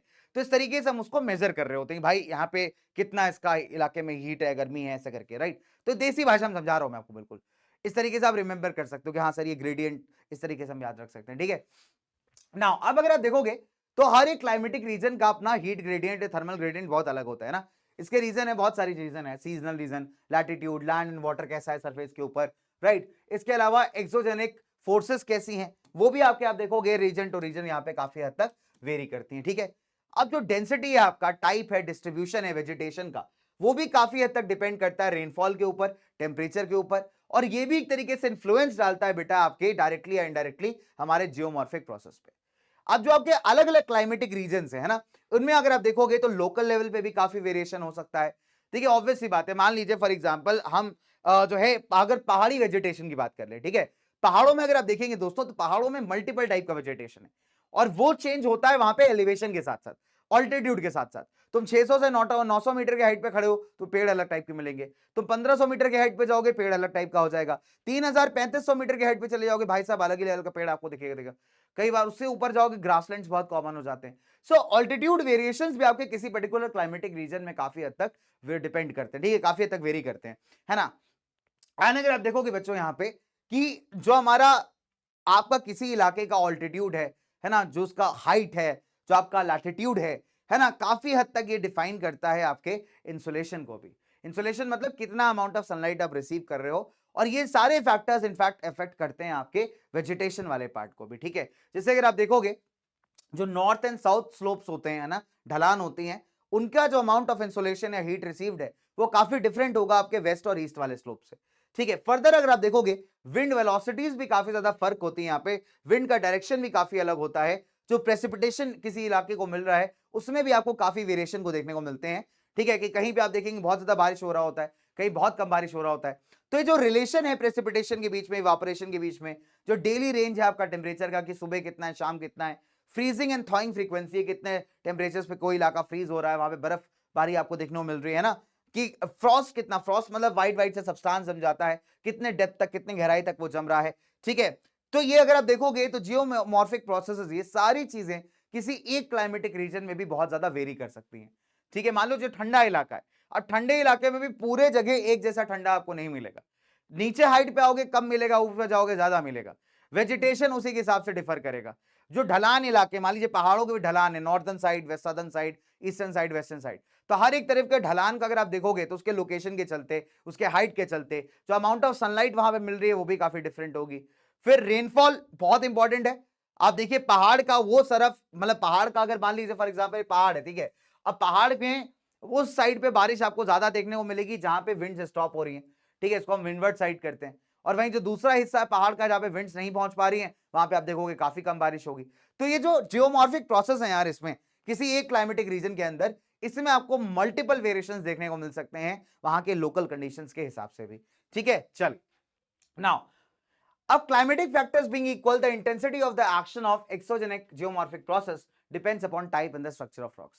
तो अभी तक तो हमने देखा कि यार क्लाइमेटिक कंडीशंस के हिसाब से, लोकल वेरिएशंस के हिसाब से कई हद तक जियोमॉर्फिक प्रोसेस काफी बदलते हैं, काफी चेंज होते हैं। बट लेट्स से कि हम क्लाइमेट फैक्टर्स को इक्वल करते हैं, हम कहें यार यहाँ पे कोई बदलाव नहीं हो रहा, तो ऐसे केसेस में जो जियोमॉर्फिक प्रोसेस होगा आपका, अगर आप देखोगे तो इसका जो इंटेंसिटी है एक्शन का यार, कि कितना इंपैक्ट ये क्रिएट कर पा रहा है सरफेस ऑफ द अर्थ पे, ये डिपेंड करेगा रॉक्स और उनके स्ट्रक्चर के ऊपर।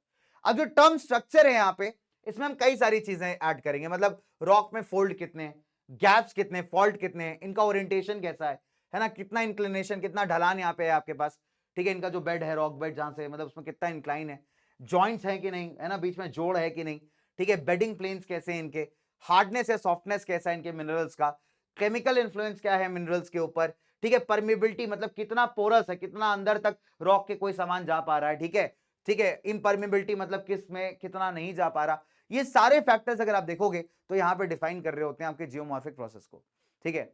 अलग अलग टाइप के जो रॉक्स होते हैं ना बेटा, जिनके स्ट्रक्चर में काफी डिफरेंसेस होते हैं, वो कई बार अलग अलग प्रकार का रेजिस्टेंस ऑफर करते हैं टू द जियोमॉर्फिक प्रोसेस, ठीक है।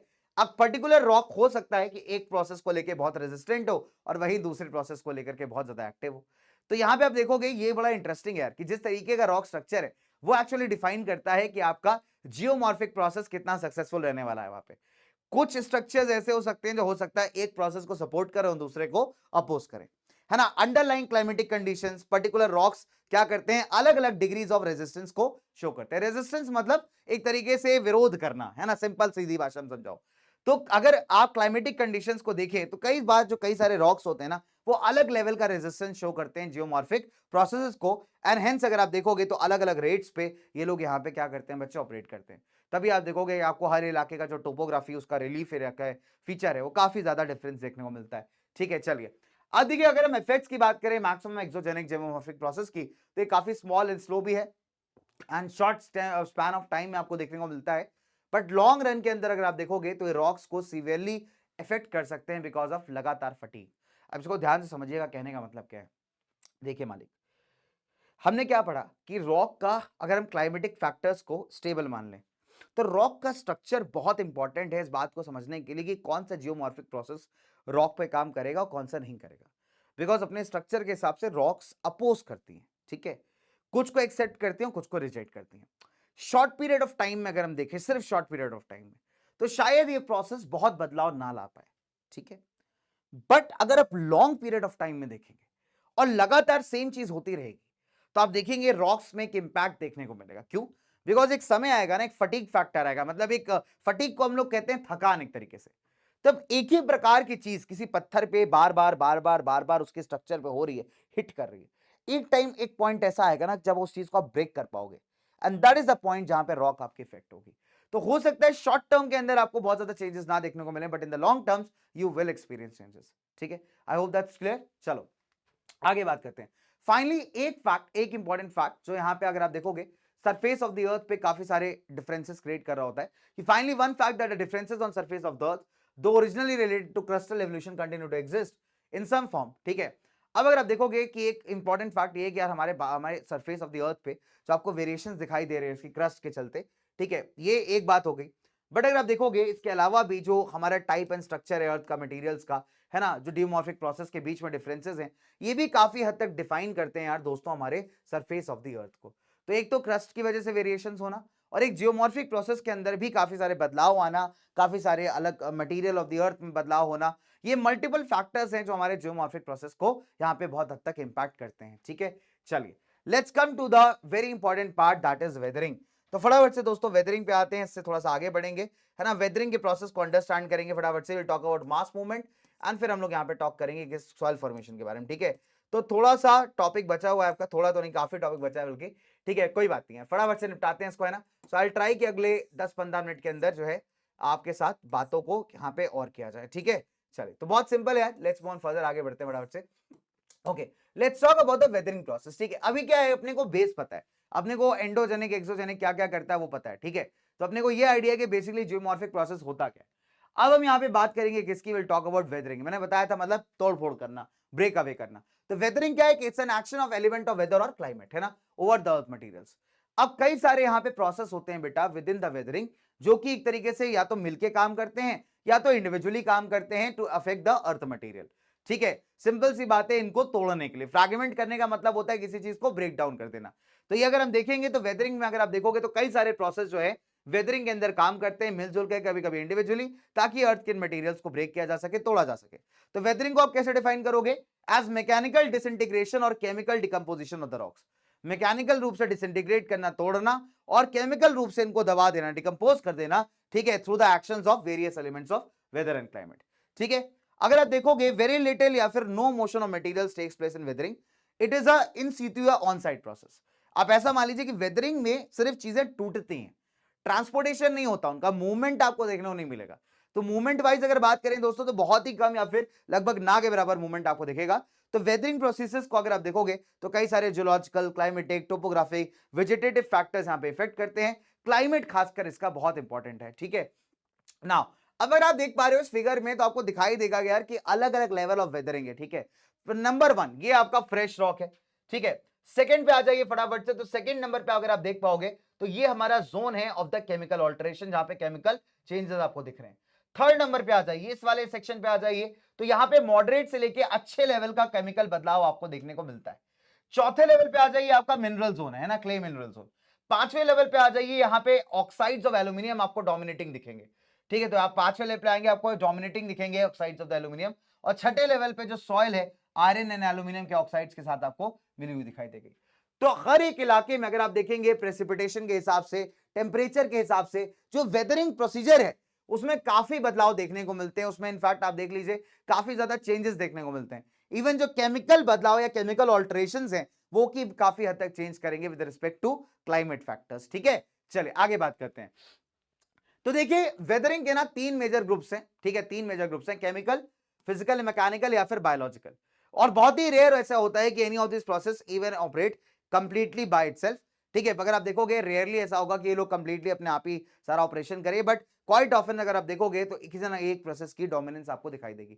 जनरली क्या होता है, सब मिलकर के एक्ट करते हैं और तभी वेदरिंग आपका टेक प्लेस करता है। बट कभी कभी इनमें आप देखोगे कि एक कोई फैक्टर ज्यादा डोमिनेंट भी आपको दिखाई दे सकता है। ठीक है, चलिए let's talk about the chemical weathering process. देखिए, ग्रुप ऑफ वेदरिंग प्रोसेस। ठीक है, केमिकल वेदरिंग एक ग्रुप है। ठीक है, वेरी वेरी सिंपल, जिसमें आप क्या होता है, क्या क्या एक्टिविटीज होती है, हाइड्रेशन, कार्बोनेशन, ऑक्सीडेशन होना किसी चीज का, रिडक्शन होना, ये सारे केमिकल प्रोसेस आपके क्या करते हैं बच्चे, हमारे एक्ट ऑन करते हैं हमारे रॉक्स के ऊपर। ऑक्सीडेशन का मतलब होता है, अगर सीधी भाषा, सिंपल भाषा में समझाऊं तुम्हें, दैट इज किसी लाइक ऑक्सीजन एलिमेंट को किसी पर्टिकुलर चीज के साथ रिएक्ट करा देना, या इलेक्ट्रो मतलब एक तरीके से आप कह सकते हैं ना, हम लोग जो पॉजिटिव नेगेटिव आयंस के बारे में पढ़ते थे। ठीक है, तो हम लोग यहाँ पे क्या करते हैं बेसिकली, जब हम बात करते हैं ऑक्सीडेशन प्रोसेस की, तो जनरली अगर आसान भाषा में पूछें, ठीक है, तो आसान भाषा में दोस्तों होता है कि जब आप ऑक्सीडेशन के अंदर क्या करते हो यहाँ पे, ठीक है, एक ऑक्सीजन मॉलिक्यूल को एक तरीके से आप जो है यहाँ पे ऐड करते हो। ठीक है, इट्स लाइक दैट कि ऑक्सीडेशन में आप क्या करो, किसी ऑक्सीजन मॉलिक्यूल को यहाँ पे आके ऐड करते रहो। ये बेसिक मीनिंग है। ठीक है, this is the basic meaning, this is a very very basic meaning, right. तो बहुत सिंपल है यार, जहां पे आप क्या कर रहे हो कि एक तरीके से ना आप इलेक्ट्रॉन्स का ट्रांसफर कर रहे हो। ठीक है, तो यहां पे अगर आप देखोगे दोस्तों तो क्या होता है यहाँ पे कि very very simple my dear, कि जनरली हम लोग जो ऑक्सीजन जैसे एलिमेंट्स होते हैं जब वो किसी के साथ एड ऑन हो जाते हैं, राइट, तो हम कहते हैं उसको ऑक्सीडाइज कर देना। ठीक है, चलिए, और जब इन्हीं एलिमेंट्स को आप रिमूव कर देते हो कहीं से तो उसको हम कहते हैं रिडक्शन करना। टुगेदर इनको आप रिडॉक्स रिएक्शंस भी कहते हैं, आपने पढ़ा होगा केमिस्ट्री के अंदर। Very very simple. ठीक है, चलिए, तो हम यहाँ पे क्या होता है ऑक्सीडेशन के अंदर, बहुत ही क्लियर है यार कि ऑक्सीडेशन में कोई भी एटम जो होगा, है ना, वो क्या करेगा, यहां पे आपका 1 या मोर इलेक्ट्रॉन्स को लूज करेगा, ठीक है। और वही अगर हम बात करें रिडक्शन के अंदर बच्चों, तो यहां पे क्या होगा, थोड़ा बहुत गेन करेगा। तो मतलब कुल मिला के रिडॉक्स रिएक्शंस की बात की जा रही है ना, इतना केमिस्ट्री में नहीं घुसेंगे, मैं आपको एक बेसिक बता रहा हूं। सब लोग आसान भाषा में तो यही समझते थे कि जब आप ऑक्सीजन जैसे किसी एलिमेंट को ऐड कर देते हो तो अपन कह देते हैं कि यार ये ऑक्सीडाइज हो गया, ठीक है। और जब वैसे एलिमेंट को आप हटा रहे होते हैं तो उसको हम कहते हैं रिड्यूस हो गया। तो इन शॉर्ट अगर मैं बात, इन शॉर्ट अगर बात करूं आपसे, ठीक है, तो मल्टीपल केमिकल प्रोसेस के चलते क्या हो रहा है कि रॉक्स आपके टूट रहे हैं, डिकम्पोज हो रहे हैं, डिसॉल्व हो जा रहे हैं, ठीक है, या बहुत ही फाइन स्टेट में कन्वर्ट हो जा रहे हैं, टूट के छुड़े उड़े हो जा रहे हैं, ठीक है, इन केमिकल रिएक्शंस की वजह से, ठीक है, by oxygen, surface, soil water या फिर अदर टाइप्स ऑफ एसिड्स। तो जितना भी केमिकल कंपोनेंट है वो रॉक्स के साथ एक्ट कर रहा है, उसको रिड्यूस कर रहा है, उसको तोड़ रहा है यहाँ पे, है ना, ब्रेक डाउन कर रहा है या फिर डिकम्पोज कर रहा है। वाटर इन एयर की अगर हम बात करें, यानी ऑक्सीजन एंड CO2, ठीक है, आप देखोगे साथ ही साथ अलॉन्ग विद द हीट यहां पे होने चाहिए to speed up all the chemical reactions. ये अच्छा क्वेश्चन है कि क्या क्या रिक्वायर है आपको। तो वाटर एंड एयर के अलावा ऑक्सीजन, CO2 जो है आपका, देखिए एयर में मल्टीपल कंपोनेंट्स है, राइट। तो अगर आप देखोगे CO2 आपका, आपके अलावा जो आपका ऑक्सीजन है, along with the heat important है for all these chemical reactions. नहीं, ओवर एंड अबव अगर हम बात करें carbon dioxide present in the air, जो डिकम्पोजिशन होता है आपका प्लांट्स का, एनिमल्स का, ये भी क्या करता है, आपके ग्राउंड के ऊपर का जो CO2 है उसको काफी हद तक इंक्रीज कर देता है। और ये जो केमिकल रिएक्शन है अलग अलग मिनरल्स के ऊपर, ये बहुत सिमिलर हैं जैसे आप किसी लैब के अंदर परफॉर्म करते हो। तो बिल्कुल वैसे ही जो नेचर के केमिकल्स हैं इस पे एक्ट करते हैं और ऐड करके हमारी वेदरिंग प्रोसेस को, यानी तोड़ने फोड़ने का जो प्रोसेस है पत्थरों का, रॉक्स का, उसे यहाँ पे स्पीड अप करते हैं, ठीक है। And that is called as the chemical weathering, कि केमिकल रिएक्शंस के द्वारा रॉक्स का ब्रेकिंग अवे या फिर तोड़ा जाना, that is basically the chemical weathering. अब आते हैं फिजिकल वेदरिंग पे। फिजिकल मैकेनिकल वेदरिंग, ये डिपेंड करता है अप्लाइड फोर्सेस के ऊपर। कौन कौन सी? ग्रेविटेशनल फोर्स, ठीक है, जैसे लोड हो गया, शेयर स्ट्रेस हो गया, एक्सपेंशन फोर्स जब आपका टेम्परेचर चेंज करता है, ठीक है, या फिर क्रिस्टलाइजेशन, क्रिस्टल्स ग्रो करने लगते हैं, ठीक है, और तीसरा हो गया आपका वाटर प्रेशर, जो कि कई बार आप देखोगे कभी ज्यादा बारिश है कभी कम बारिश है, तो ना, तो इस साइकिल से यहाँ पे कंट्रोल होता है। अब कई सारी फोर्सेस अगर आप देखेंगे तो बोथ एट द सरफेस और उसके अंदर अप्लाई होती हैं, जिससे क्या होता है कि आपका जो रॉक है बेटा वो यहाँ पे फ्रैक्चर हो जाती है। अब मान लीजिए बहुत बारिश हुई, अब बारिश से क्या होगा, आपका पत्थर नम हो जाएगा, मॉइस्ट हो जाएगा, फिर धूप निकल आया, तो धूप निकालने से क्या होगा, वो एक्सपांड करेगा, टेम्परेचर बढ़ेगा, और ये प्रोसेस अगर रिपीट होता रहेगा तो इसके अंदर क्या हो जाएंगे, फ्रैक्चर्स। ऐसे फ्रैक्चर मतलब ऐसे टूटे टूटे पोर्शंस होना, क्रिएट होना स्टार्ट हो जाएंगे, राइट। मैक्सिमम जो फिजिकल वेदरिंग है that is caused by thermal expansion and the pressure release. Thermal expansion क्या होता है, जब हीट के अंदर चीजें ऐसे एक्सपांड कर रही होती, टेम्परेचर कम हुआ, सेम चीज ऐसे कॉन्ट्रैक्ट कर रही होती, that is basically the thermal expansion. मैं आपको बताया ये चीज कि मान लीजिए बारिश बहुत हुआ, मॉइस्चर हो गया, सूखा पड़ गया, टेम्परेचर हाई हो गया, तो क्या होगा, एक रॉक आपके ना ऐसा खींचेगा, एक्सपांड होगा, कंट्रैक्शन होगा, जब टेम्परेचर ठंडे होंगे वापस से ऐसे सिकुड़ेगा, अंदर क्या होंगे, ऐसे क्रैक्स बनने स्टार्ट हो जाएंगे, जॉइंट बनने स्टार्ट हो जाएंगे, आप ये मान लीजिए फ्रैक्चर्स बनने स्टार्ट हो जाएंगे, ठीक है। चलिए, तो ये प्रोसेस यार स्मॉल होते हैं, स्लो होते हैं, लेकिन ग्रेट डैमेज कॉज कर सकते हैं रॉक्स को, बिकॉज ऑफ कंटिन्यूड फटीग, लगातार होता रहेगा, रॉक की बैंड बजा देगा, ठीक है, वेरी वेरी सिंपल, ठीक है। क्यों रेपिटेशन किसका हो रहा है, कॉन्ट्रैक्शन और एक्सपेंशन का। रॉक्स क्या हो रही है, लगातार एक्सपांड हो रही है, कॉन्ट्रैक्ट हो रही है, एक्सपांड हो रही है, कॉन्ट्रैक्ट हो रही है, स्लो होंगे लेकिन समय के साथ रॉक्स की बैंड जरूर बजा देंगे। तीसरा आ जाता है the biological activity and the weathering. अब बायोलॉजिकल वेदरिंग की दोस्तों अगर बात की जाए यहां पे, तो इसका मतलब बहुत क्लियर है, that is removal of minerals and ions from the weathering environment. क्या आपने मिनरल्स और आयंस को क्या किया, यहां पे रिमूव कर दिया, एंड फिजिकल चेंजेस, ठीक है, बिकॉज ऑफ द ग्रोथ और मूवमेंट्स ऑफ ऑर्गेनिजम्स। अब कई बार आपने देखा होगा, कई सारे छोटे छोटे एनिमल्स हो गए ना आपके, वो पत्थरों के अंदर घुसे हुए दिख जाते हैं आपको, या कई बार प्लांट जैसे ग्रो करने लगते हैं, राइट। तो अगर आप देखेंगे burrowing and wedging off by organisms like earthworm, termites, rodents, इससे क्या होता है, जो नए सरफेसेस होते हैं ना आपके, वो केमिकल अटैक को एक्सपोज हो जाते हैं, and they help in the penetration of moisture and air. अब मान लीजिए क्या हुआ, आपने देखा होगा कभी जो रॉडेंट्स होते हैं, छोटे छोटे कीड़े मकोड़े टाइप के जो अपने होते हैं ना, जैसे कि अपना अर्थवर्म हो गया, टर्माइट्स हो गए, या रॉडेंट्स मतलब छोटे छोटे, मतलब रैबिट तो बहुत बड़ा हो गया, उससे भी छोटे छोटे कुछ होते हैं जो आपके मतलब ना छेद वेद कर देते हैं पत्थरों के अंदर, या बिल बना लेते हैं अपना, है ना सर, गट जमीन में गड्ढा खोद करके। तो ये क्या होता है, एक तरीके से ना, ये क्या करते हैं, जब ये खोदते हैं, खुदाई करते हैं अपना बढ़िया सा ना, अपना बिल विल बनाने के लिए, अर्थवर्म आप देखो मिट्टी खोदता है पूरा, तो ये क्या करता है कि नए सरफेस को ना केमिकल्स को एक्सपोज कर देता है। अब केमिकल रिएक्शन उसके ऊपर होती है, इसके अलावा अगर आप देखोगे जो मॉइस्चर एंड एयर है वो भी वहां पे घुस जाती है। तो अब अगर आप देखेंगे तो यहां से क्या हो सकता है कि यार वेदरिंग प्रोसेस आपका स्टार्ट हो सकता है।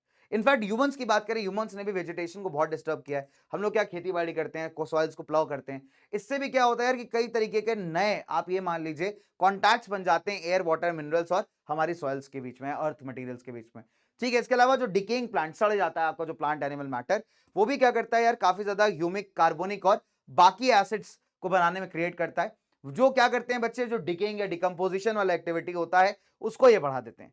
प्लांट के जो रूट्स होते हैं, प्लांट का जो जड़ होता है ना बेटा, वो भी तगड़ा प्रेशर यहाँ पे लगाता है अर्थ के मटेरियल्स के ऊपर, है ना। कई बार आप देखोगे प्लांट का जड़ भी इनको तोड़ने में काफी मदद करता है। तो ये हो गए अपने बायोलॉजिकल एक्टिविटी जिसकी वजह से हमारी वेदरिंग होती है। Now what are the effects of the weathering, कि भाई अब वेदरिंग का इंपैक्ट क्या होता है, वेरी वेरी सिंपल भाषा में, ठीक है। चलिए तो let's talk about the weathering impacts. And सबसे पहला एक फैक्ट है यहाँ पे दैट इज एक्सफोलिएशन, ठीक है। चलिए, तो एक्सफोलिएशन का मतलब बहुत ही क्लियर एंड सिंपल है कि आप क्या करते हो, जनरली किसी प्रकार के पुरानी चीज को हटा के नए चीज को क्रिएट कर रहे होते हो, that is called as exfoliation, ठीक है। कि आपने पुराना कुछ तक निकाला और नया कुछ यहाँ पे क्रिएट किया। So basically what happens is, this has already been explained in the physical weathering process of unloading, thermal contraction, expansion. देखो नो डाउट कि एक्सफोलिएशन हमने जैसे भी पढ़ा, जो आपने थर्मल, जो आपने अभी हमने वेदरिंग के कई सारे प्रोसेस पढ़े ना, इसमें से हमने फिजिकल वेदरिंग पढ़ा कि जहां पे क्या हो रहा है कि हीट की वजह से पत्थर एक्सपैंड कर रहे हैं, कॉन्ट्रैक्ट कर रहे हैं। तो एक तरीके से आप क्या कर रहे हो, नया चीज क्रिएट हो रहा है, पुराना चीज को खत्म करके नई चीज क्रिएट हो रही है, ठीक है। तो एक्सफोलिएशन क्या है, एक रिजल्ट है, it's not a process, it's a result, right. In fact अगर आप देखोगे कि कई बार क्या होता है कि रॉक्स के ऊपर से ना ऐसा पत्ती जैसा निकल जाता है, कर्व शीट्स के फॉर्म में ना, फ्लेक होता है, फ्लेक मतलब छोटे छोटे पार्टिकल्स का इधर उधर निकल जाना। या कई बार जो उसका बेड रॉक होता है, जहां से आपका रॉक क्रिएट हो रहा है, मेन सॉलिड वाला पोर्शन, वहां से भी कई बार ऐसे शीट्स या शेल्स आपको निकलते हुए दिखाई देंगे, ठीक है। एंड इसकी वजह से क्या होता है, जो रॉक का सरफेस है वो आपका स्मूथ हो जाता है। मान लीजिए बहुत रफ थी रॉक, ठीक है।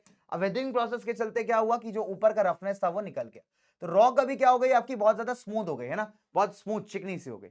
तो अब एक्सफोलिएट का करने का मतलब ही यही होता है, ध्यान से रखिएगा। एक्सफोलिएशन में कभी आप स्किन को एक्सफोलिएट करते हो ना, स्क्रब करते हो, आप मान लीजिए आप कहीं फेशियल करना है, आपने जाना है शादी के अंदर, तो आपने कहा कि चलो यार एक काम करते हैं, स्क्रब कर लेते हैं थोड़ा, है ना। स्क्रब आता है ना फेस पे लगाने वाला स्क्रब, हाँ, जिससे स्किन एकदम बढ़िया चमक जाती है। तो स्क्रब क्या करता है आपका, स्क्रब जब आप लगाते हो स्किन पे, वो आपके पुराने सेल्स को हटाता है और नए सेल्स आपके मस्त चमकदार आ जाते हैं। तब तुम सुंदर दिखते हो शाम को शादी में, है ना, खतरनाक इंस्टाग्राम पे सेल्फी वेल्फी डाल रहे होते हो। तो भाई साहब बिल्कुल वैसा ही है कि ये जो प्रोसेस होता है अपना फिजिकल वेदरिंग वाला, वो क्या करेगा कि पुराना जो स्ट्रक्चर है ना, पुराना रॉक के ऊपर काफी कुछ जमा हुआ है, उसको ऐसे ऐसे साइड करके एकदम ऐसा निकाल देगा। तो अभी मस्त क्या चिकना चिकना मस्त वाला रॉक अपना निकल के आ रहा है, ठीक है। चलिए, तो इनफैक्ट आप देखोगे exfoliation can occur because of expansion and contraction created by the temperature change, ठीक है, जिसके बारे में हमने पढ़ा था। एक्सफोलिएशन डोम्स हो गए या टॉर हो गए, है ना, ये अगर आप देखोगे तो बहुत इंपॉर्टेंट कह सकते हैं स्ट्रक्चर्स हैं जो आपको अर्थ के अंदर देखने को मिलते हैं। See this is how it is done. अभी देख पा रहे होगे तुम, एक्सफोलिएशन की वजह से या फ्लेकिंग की वजह से क्या हुआ है, यहाँ पे इस तरीके के डोम्स बन गए, इस तरीके के ऐसे स्ट्रक्चर से बन गए, है ना। चलिए, तो आप देख पा रहे हो कि रॉक यहाँ पे निकला हुआ है ना, जिससे कि उसका जो चिकना सरफेस है वो यहाँ पे काफी हद तक एक्सपोज्ड है। So this is what exfoliation does, ठीक है। इस प्रकार का पत्थर आपने कई बार देखा होगा, कई बार नदी वदी के किनारे जाइए, ऋषिकेश ऋषिकेश जाइए, तो आप वहां जो पत्थर पड़े हुए हैं ना साइड में, राम झूला के नीचे खासकर, वहां पे आपको इस तरीके का स्ट्रक्चर बहुत देखने को मिलता है, एकदम साइड में ऐसे पत्थर पत्थर से पड़े होते हैं। And they are slippery guys, वो स्लिपरी भी होते हैं, ध्यान दीजिएगा इस चीज में, ठीक है। चलिए आगे बात करते हैं। नाउ सिग्निफिकेंस क्या है भाई वेदरिंग का, इंपॉर्टेंस क्या है, देखिए नंबर 1, वेदरिंग प्रोसेस रिस्पॉन्सिबल है for the breaking down of rocks into smaller pieces, fragments मतलब पीसेस, है ना, और preparing the way for formation, ठीक है, ऑफ द रिगोलिथ या फिर सॉइल्स। तो बहुत सिंपल सी बात है यार, आपका अगर आप देखोगे अगर पत्थर टूटेंगे नहीं तो सॉइल फॉर्मेशन यहाँ पे नहीं हो पाएगा, सॉइल फॉर्मेशन भी होता है, इरोजन्स भी होते हैं। तो वेदरिंग प्रोसेस ना इस पूरी एक्टिविटीज के लिए रिस्पॉन्सिबल है। फिर जो बायोडाइवर्सिटी है आपका, ये बेसिकली किसका रिजल्ट है, फॉरेस्ट वेजिटेशन का। फॉरेस्ट किस पे डिपेंड करते हैं, वेदरिंग मटेरियल्स या वेदरिंग मैंटल्स की गहराई पे, डेप्थ पे। इरोजन अगर आप देखोगे कैन नॉट बी सिग्निफिकेंट अगर रॉक्स वेदर नहीं होंगे, अगर वेदरिंग ऑफ द रॉक्स ही नहीं होगा तो इरोजन पॉसिबल ही नहीं है। बिकॉज ऑब्वियस सी बात है, इरोजन क्या करता है, जनरली मिट्टी को बहा के लेके जाता है। अगर रॉक्स ही नहीं टूटेंगे, मिट्टी कभी बनेगी नहीं, मिट्टी नहीं बनेगी तो फॉरेस्ट ग्रोथ या बायोडाइवर्सिटी का ग्रोथ भी आपको नहीं दिखाई देगा, ना ही वो इरोजन का प्रोसेस आपको दिखाई देगा, ठीक है। दैट मींस वेदरिंग की वजह से क्या होता है, mass wasting, erosion, reduction of relief या फिर लैंड फॉर्म्स के अंदर बदलाव, है ना, ये अगर आप देखोगे तो काफी हद तक स्टार्ट यहीं से होते हैं। तो वेदरिंग ऑफ रॉक्स अगर आप देखेंगे और जो डिपॉजिट्स है वो कई बार आप देखेंगे सर्टेन वैल्यूएबल मिनरल्स को डिपॉजिट्स करने में काफी मदद करता है, जैसे आयरन है, मैंगनीज है, एल्यूमिनियम, कॉपर, है ना, जो कि ग्रेट इंपॉर्टेंस के लिए नेशनल इकोनॉमी के लिए, बिकॉज बहुत सारे मिनरल्स आपको नहीं रॉक्स के अंदर मिलेंगे, और अगर ये रॉक्स ही नहीं टूटेंगे तो ऑब्वियसली बात है मिनरल्स डिपॉजिट होते हुए आपको दिखाई नहीं देंगे। तो that is something very very important. तो एक तरह पे जहां पे कुछ बढ़िया काम करता है, कुछ गड़बड़ भी काम कर देता है, जैसे इरोजन वगैरह करना, but again it's a part of nature. तो अगर ये नहीं होगा तो आप सोचिए कितने सारे प्रोसेस रुक जाएंगे। तो जब रॉक्स यहाँ पे वेदरिंग प्रोसेस के अंडर गो करते हैं ना, तो कुछ मटेरियल्स उनमें से रिमूव हो जाते हैं बिकॉज ऑफ फिजिकल या केमिकल लीचिंग। अब लीचिंग का मतलब समझिए क्या होता है, देखिए लीचिंग का मतलब होता है जब किसी टॉप सरफेस से किसी चीज को रिमूव करके नीचे लाके कहीं डिपॉजिट कर दिया जाए, दैट्स कॉल्ड एज लीचिंग। ठीक है, कि ऊपर से रिमूव किया और अब नीचे लाके इसको डिपॉजिट कर दिए। अब क्या हो रहा है कि जब रॉक्स वेदरिंग करते हैं, जब ये टूटते हैं, ब्रेक डाउन करते हैं, तो कुछ मटेरियल्स रिमूव हो जाते हैं बिकॉज ऑफ फिजिकल या केमिकल लीचिंग, है ना, by ground water. And that's why अगर आप देखोगे जो कंसंट्रेशन है आपका बाकी मटेरियल्स का, वो यहाँ पे काफी बढ़ जाता है, इंक्रीज हो जाता है। सो विदाउट सच वेदरिंग, विदाउट सच अ वेदरिंग टेक प्लेस, जो कंसंट्रेशन है आपका वो सेम वैल्यूएबल मटेरियल का हो सकता है सफिशिएंट ना रहे, है ना, इकोनॉमिकली इंपॉर्टेंट ना रहे, है ना। तो इसी वजह से आप देखोगे तो वेदरिंग की वजह से क्या होता है, आपका इलाका काफी एनरिच हो जाता है दोस्तों, काफी डिपोजिशंस आपके बढ़ते हैं। बट अगर वेदरिंग ही नहीं होगा तो ऑब्वियसली बात है हम लोग ये सारी चीजों को यहाँ पे कई बार नहीं निकाल पाएंगे। So that's a big problem, right. Now let's talk about another important feature that is called as mass movements. तो अभी तक तो हमने वेदरिंग प्रोसेस के बारे में पढ़ा, अब फटाफट से हम लोग बात करेंगे मास मूवमेंट्स की, फिर हम लोग बात करेंगे यहाँ पे लैंडस्लाइड्स की, डिपोजिशन के, and the last will talk about the soil formation. ठीक है, चलिए तो फटाफट से बात कर लेते हैं यहाँ पे किसके, हमारे मास मूवमेंट्स की दोस्तों। तो मास मूवमेंट्स क्या होते हैं मालिक? मास मूवमेंट्स बहुत सिंपल है। तो मास मूवमेंट्स क्या है यार, ये क्या करते हैं, जो mass of the rock debris, debris मतलब कूड़ा, ठीक है, एक तरीके से टूट फूट गया जब रॉक आपका, तो उसका जो डेब्री बचा, उसका जो कूड़ा बचा है ना, एक तरीके से मलबा बचा, उसको मलबा कह सकते हो आप, तो इसको ट्रांसफर करते हैं slopes under the influence of gravity. ठीक है, तो मास मूवमेंट का मतलब होता है जो आपका मलबा है इसको ढलान से नीचे लेकर के आना ग्रेविटी की मदद से। दैट मींस वेरी क्लियर कि एयर वाटर आइस ये डेब्री कैरी नहीं करते with them from place to place, but on the other hand जो डेब्री है ना, वो आपके साथ कैरी कर सकता है इन सारी चीजों को। That's very very important, right. तो आप क्या देखोगे, जब ये कूड़ा करकट या आपका कहीं ना कहीं ट्रांसपोर्ट होगा तो अपने साथ काफी सारी चीजें कैरी करके ले आएगा। तो जो मूवमेंट है आपका मास का, that can be slow also, छोटा धीरे चल सकता है या रैपिड हो सकता है, ठीक है, डिपेंडिंग अपॉन आपके जो मटेरियल्स हैं, कई बार बहुत कम होते हैं, कई बार बहुत ज्यादा होते हैं, राइट। तो इनफैक्ट अगर आप देखोगे तो कई तरीके से जो है ना ये मूवमेंट आपका मास का दिखाई देता है। मास मूवमेंट मतलब जितना भी अपना मलबा है, फाइनली आप ऐसा समझ लीजिए, उसके अंदर बहुत कुछ आ जाएगा, राइट। तो वो सारा एक जगह से दूसरी जगह आपका शिफ्ट होता जा रहा है, मूव करता जा रहा है। अब ये तेज भी हो सकता है भाई, ये धीरे भी हो सकता है, ठीक है। तो ग्रेविटी यहाँ पे क्या करता है, एक फोर्स एक्सर्ट करता है सभी मैटर के ऊपर, चाहे आपका बेड रॉक हो, जो मेन सॉलिड रॉक है आपका, या प्रोडक्ट हो आपके वेदरिंग के। तो वेदरिंग एक तरीके से प्री रिक्विजिट नहीं है मास मूवमेंट के लिए, दो वो बात अलग है कि मास मूवमेंट्स को काफी ज्यादा सपोर्ट करता है, ठीक है। बिकॉज मूवमेंट किसी चीज का अगेन ग्रेविटी के इन्फ्लुएंस में ही होता है। ग्रेविटी अगर आप देखोगे तो ढलान पे चीजों को काफी हद तक मूव करती है, राइट। सो मास मूवमेंट्स काफी एक्टिव हैं, खासकर वेदर्ड स्लोप्स के ऊपर rather than the unrestricted materials. तो आप देखेंगे जो टूटे हुए स्लोप्स होते हैं, वेदर्ड स्लोप्स होते हैं, वहां पे मास मूवमेंट्स आपको ज्यादा एक्टिव देखने को मिलते हैं। तो मास मूवमेंट को कौन हेल्प करता है यार? ग्रेविटी, है ना। और बाकी कोई जियोमॉर्फिक एजेंट जैसे रनिंग वाटर, ग्लेशियर, विंड, है ना, ये सब अगर आप देखोगे तो इस प्रोसेस में पार्टिसिपेट नहीं करते। That means very very clear guys कि mass movements do not come under erosion, though there is a shift of materials from one place to another, ठीक है। तो वेरी वेरी सिंपल, इरोजन का मतलब होता है जो आपके जियोमॉर्फिक एजेंट्स हैं उनके द्वारा किसी चीज को भाग के ले जाना और कहीं और जाकर जमा कर देना, डिपॉजिट कर देना। बट मास मूवमेंट्स में ऐसा नहीं है। मास मूवमेंट्स में आपको जियोमॉर्फिक एजेंट की जरूरत नहीं पड़ती, यहाँ पे ग्रेविटी के इन्फ्लुएंस में चीजें थोड़ी बहुत शिफ्ट हो रही है, ठीक है। तो ये इरोजन से थोड़ा डिफरेंट है। अब जो स्लोप्स होते हैं, ढलान होते हैं ना बेटा, डेफिनेट सी बात है यहाँ पे मटेरियल्स का भी अपना एक रेजिस्टेंस होता है towards the disturbing forces. And तभी अगर आप देखोगे अगर कोई फोर्स इनसे ज्यादा बड़ी हुई, तभी जाकर के आप देखोगे कि शेयर रेजिस्टेंस जो यहाँ पे मटेरियल्स ऑफर कर रहे हैं, जो यहाँ पे वो बच्चे यहाँ पे टूट पाएगा। तो मटेरियल से जो आपके मूव करते हैं ना ढलान के ऊपर, इनका भी अपना एक फोर्स होता है, इनका भी अपना एक दम होता है जो आपके बाकी जियोमॉर्फिक एजेंट्स को अपोज करता है। और अगर इनका फोर्स हल्का पड़ेगा जब जहां पे, है ना, दूसरा ऑपोजिंग फोर्स अगर भारी पड़ेगा, तभी आपको यहाँ पे बड़ी डिस्प्लेसमेंट देखने को मिलेगी। जो वीक अनकंसोलिडेटेड मटेरियल्स हैं, जो छोटे आपके सकरे वाले बेडेड रॉक्स है, बेडेड रॉक्स मतलब जो मेन सॉलिड रॉक होता है, जो थिन है, पतला है, ठीक है, फॉल्ट है, कहीं पे एकदम ब्रेक आ रखा है ना, या एकदम स्टीप डिप्स है, स्टीप डिप्स मतलब ऐसे एकदम डाउन स्लोप है बिल्कुल, या वर्टिकल क्लिफ्स आ जाती हैं ऐसे एकदम, आप मान लीजिए इस तरीके के पहाड़ के किनारे आ जाते हैं, या स्टीप स्लोप्स आ जाते हैं, या बहुत ज्यादा बारिश है जहाँ पे बहुत तगड़ी बारिश है ना, या फिर मान लीजिए कहीं वेजिटेशन बहुत कम है। तो ऐसे पर्टिकुलर एरिया जो है मास मूवमेंट्स को बहुत ज्यादा फेवर करते हैं, ठीक है। तो these are the perfect locations जहां पे आपको एक मास मूवमेंट्स देखने को मिलेगा।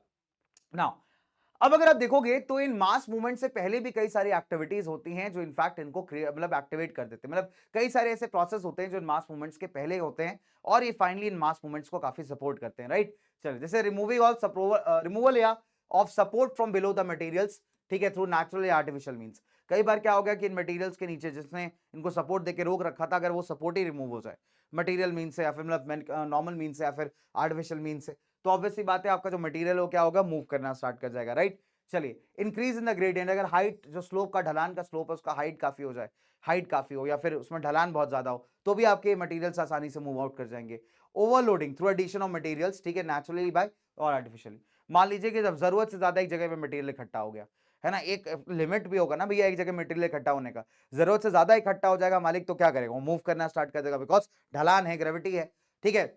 मान लीजिए ज्यादा स्नोफॉल हो गई, ज्यादा हैवी रेनफॉल हो गई, ठीक है, तो ऐसे केसेस में भी क्या हो सकता है, ओवरलोडिंग हो सकती है, that can also result in these movements, right. Removal of material या फिर फ्रॉम द ओरिजिनल स्लोप, अब जो ओरिजिनल स्लोप जहां पे आपका जमा था वहां से कुछ मटेरियल आपका रिमूव हो रहा है, लोड को रिमूव कर पा रहे हो आप, ठीक है, तो भी आप देखेंगे इस मूवमेंट्स को यहाँ पे काफी हेल्प आउट करेगा। अर्थक्वेक आ गया, एक्सप्लोजन आ गया मान लीजिए, ठीक है, तो या कोई मशीन आपने लगा दी तो भी काफी हद तक इस मास मूवमेंट को प्रमोट किया जा सकता है, राइट।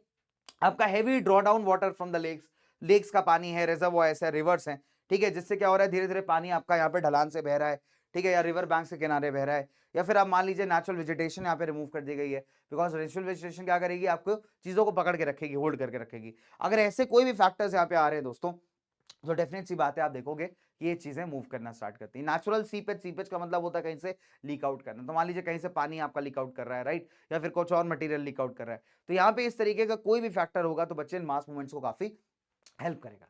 या फिर मान लीजिए आपके फ्रॉस्ट की वजह से या किसी और कॉज से जो आपकी सॉइल है वो थोड़ा सा ऊपर की तरफ फुट गई है, या फिर आप ऐसा मान लीजिए कि फॉर एग्जांपल जो स्लाइड है, ठीक है, तो अगर आप देखोगे दोस्तों यहाँ पे जब हम मास मूवमेंट्स की बात करते हैं तो मास मूवमेंट्स में अच्छा एक चीज इंपॉर्टेंट है कि 3 इंपॉर्टेंट मास मूवमेंट्स हैं, ठीक है। 3 इंपॉर्टेंट मास मूवमेंट्स कौन से होते हैं, देखिए सबसे पहला कहलाता है आपका हीव। तो हीव का मतलब होता है जब आपका सॉइल मूव कर रहा होता है थोड़ा सा ऊपर की तरफ, ठीक है, because of the Frost growth या अदर कॉजेस। दूसरा होता है फ्लो और तीसरा होता है स्लाइड। तो ये 3 तरीके के मूवमेंट्स होते हैं मास मूवमेंट्स के अंदर, जहां पे आपको ये चीजें देखने को मिलती है। किस चीज का मास मूवमेंट होता है, जो आपका रॉक डेब्री है, रॉक डेब्री मतलब जितना भी आपका वेदर्ड रॉक है उसका जितना भी मटेरियल सा है, मलबा सा है, वो सारा एक साथ अपना मूव कर रहा होता है, ठीक है। आगे बढ़ते हैं, let's come to landslides, right now. अब लैंडस्लाइड्स आपने देखा होगा, तो लैंडस्लाइड्स क्या होता है, भूस्खलन कहते हैं उसको हम लोग, है ना। तो बहुत बड़ी क्वांटिटी में आप देखेंगे जमीन का काफी बड़ा हिस्सा या फिर सॉइल का काफी बड़ा पोर्शन क्या हो रहा है, यहाँ पे बह करके खटाक से नीचे चला आ रहा है, राइट। अब अगर आप देखोगे तो ये रिलेटिवली काफी रैपिड होते हैं, है ना। इनफैक्ट अगर आप देखोगे जो मटेरियल्स इन्वॉल्व हैं वो काफी ड्राई होता है यहाँ पे। जो साइज एंड शेप होता है कि जितना हिस्सा जो जमीन का टूट करके एकदम अलग सा हो गया, ये डिपेंड करता है on the nature of the rocks discontinuities, ठीक है, कितना अमाउंट में वेदरिंग हुआ है और स्टीपनेस कितना है ढलान का। तो बड़े अमाउंट में भी लैंडस्लाइड हो सकता है, भूस्खलन हो सकता है, या फिर छोटे अमाउंट में भी आपको देखने को मिलता है, ठीक है। Depending upon the type of the movement of materials, कई तरीके के हमने यहाँ पे आइडेंटिफाई किए हुए हैं लैंडस्लाइड्स। Number 1 slump. स्लम्प का मतलब होता है जब एक रॉक डेब्री, जो रॉक का मलबा है, किसी एक रॉक का मलबा होगा बड़े से पत्थर का, वो स्लिप कर रहा है, या फिर कई सारे रॉक्स का मलबा एक साथ स्लिप कर रहा है विद अ बैकवर्ड रोटेशन, है ना। रिस्पेक्ट स्लोप के रिस्पेक्ट में अगर बैकवर्ड की तरफ रोटेट करता हुआ नीचे आ रहा है, तो अगर आप कह सकते हैं तो ये आपका स्लम्प कहलाता है। फिर रैपिड, बहुत तेजी से अगर मूव करता हुआ, स्लाइड करता हुआ नीचे आ रहा है बिना बैकवर्ड रोटेशन के, तो इसे कहा जाता है डेब्री स्लाइड। और अगर आप देखोगे डेब्री फॉल का मतलब होता है बिल्कुल फ्री फॉल। फ्री फॉल मतलब एकदम ऐसे खट्ट से गिर गया। फ्री फॉल मतलब ऐसे मैंने पेन छोड़ दिया, ठीक है, ऐसे पेन छोड़ा खट्ट से नीचे गिर गया, so that's called as free fall या डेब्री फॉल, ठीक है, ऑफ द अर्थ डेब्री। जब वर्टिकल या ऐसे ओवरहैंग है, ऐसे कहीं पे बड़ा सा पत्थर है, बड़ा सा वेदर्ड रॉक है और खट से ऐसे गिर रहा है, right. So this is called as a debris fall. अब अगर आप देखोगे दोस्तों यहाँ पे जो स्लाइडिंग है इंडिविजुअल रॉक मासेस का, है ना, या फिर आप कह सकते हैं जॉइंट या फॉल्ट सरफेसेस हैं, ठीक है, रॉक स्लाइड के, तो इनफैक्ट अगर आप देखेंगे खासकर जो आपके स्टीप वाले एरिया है, ठीक है, जो स्टीप एरिया है, ढलान वाले क्षेत्र है, वहां पे ऐसे लैंडस्लाइड्स बहुत डिस्ट्रक्टिव होते हैं। कभी कभी बहुत बड़ा मास जो है ना आपका लैंड्स का, सॉइल का, पत्थरों का पूरा बहता हुआ एकदम पत्थरों के साथ नीचे आ जाता है, राइट। तो इनफैक्ट भूस्खलन के साथ एक और चीज है कि भूस्खलन कभी भी जब बारिश हो रही है ना तब फाइनली आपका नहीं होता। भूस्खलन आपने देखा होगा कि कई बार समर्स के टाइम पे हिमाचल में बहुत ज्यादा देखने को मिलता है, यहां लैंडस्लाइड हो गया, वहां लैंडस्लाइड हो गया। रीजन इज वेरी सिंपल दोस्तों, कि एक साथ बारिश की वजह से ऐसा नहीं होता। बारिश के बंद होने के बाद जब मौसम थोड़ा ड्राई होता है, थोड़ा सूखता है, आप देखोगे वेदरिंग क्रिएट होता है वहां पे, तब आप देखेंगे अगर ढलान बहुत ज्यादा है, ग्रेविटी बहुत ज्यादा है, वेजिटेशन बहुत, कवर बहुत कम है, तब ये क्या होगा, बड़ा सा रॉक का पोर्शन, बड़ा सा रॉक का मलबा है या जो वेदर्ड मटेरियल है, वो सारा ढलान से बहता हुआ नीचे चला आता है, and that is why it is very destructive, right. चलिए, तो एक डायग्राम है जो आपको बैकवर्ड रोटेशन को यहां पे दिखा रहा है कि किस तरीके से आपका स्लंपिंग क्रिएट होता है, ठीक है। तो इनिशियल पोजीशन तो ये था आपका स्लोप का, और आप देखिए स्लंप जब क्रिएट हुआ तो इस तरीके का बैकवर्ड रोटेशन होते हुए ये नीचे आ रहा है, ठीक है। चलिए, तो this is how it goes now.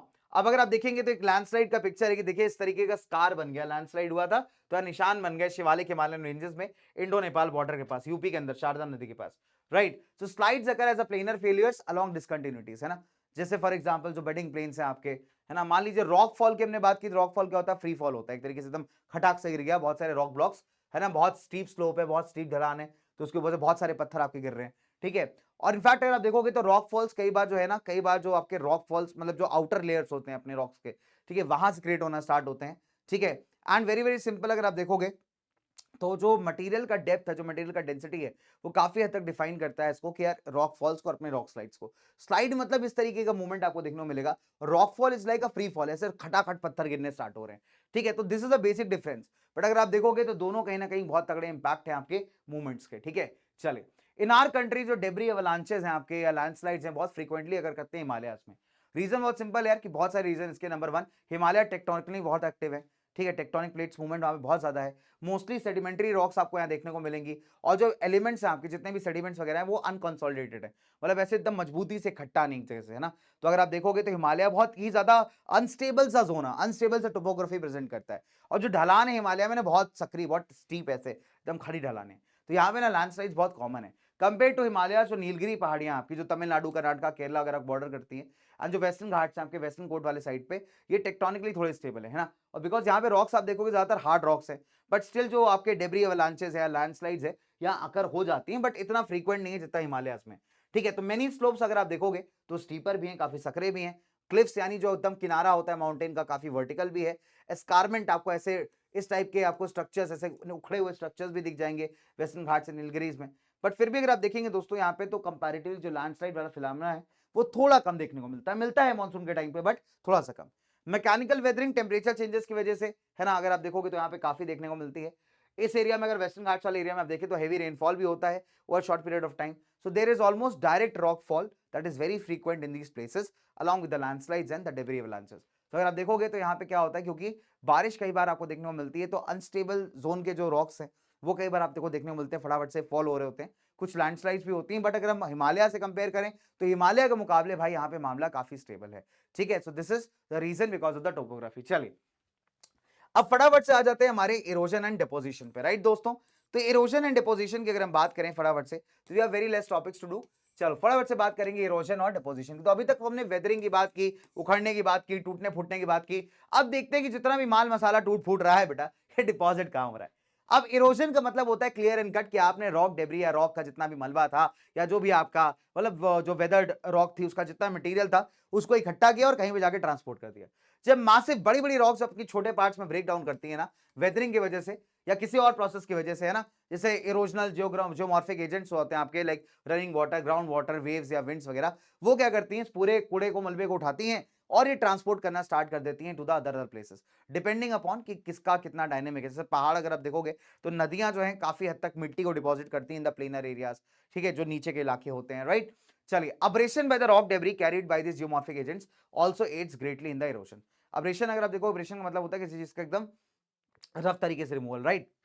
तो अगर आप देखोगे तो ये जो जियोमॉर्फिक एजेंट्स एक तरीके से जिस तरीके से उठा के ले जा रहे हैं ना इसको, मतलब पूरे पूरे अपने रॉक्स के डेब्री को, रॉड के मलबे को, वो काफी हद तक आपका इरोजनल प्रोसेस में मदद कर रहा है। ऑब्वियसली बात, आप देखोगे पहाड़ों पे ढलान होती है, ढलान है ना, तो जहां पे भी ढलान है, जहां पे भी स्लोप है, वहां पे क्या होता है, पानी हो गया आपका, हवा हो गई आपकी, है ना, कई बार जो स्नो ऊपर से गिरती है, अवलांच आता है, एकदम तूफान सा आ जाता है, बिल्कुल आप मान लीजिए बर्फ जैसा, वो अपने साथ क्या रखता है, काफी सारी चीजें नीचे बहा के ले आता है। और एक टाइम ऐसा आएगा जब स्लोप एकदम कम हो जाएगा और वहां पे आपको चीजें डिपॉजिट होती ही दिख जाती हैं, राइट।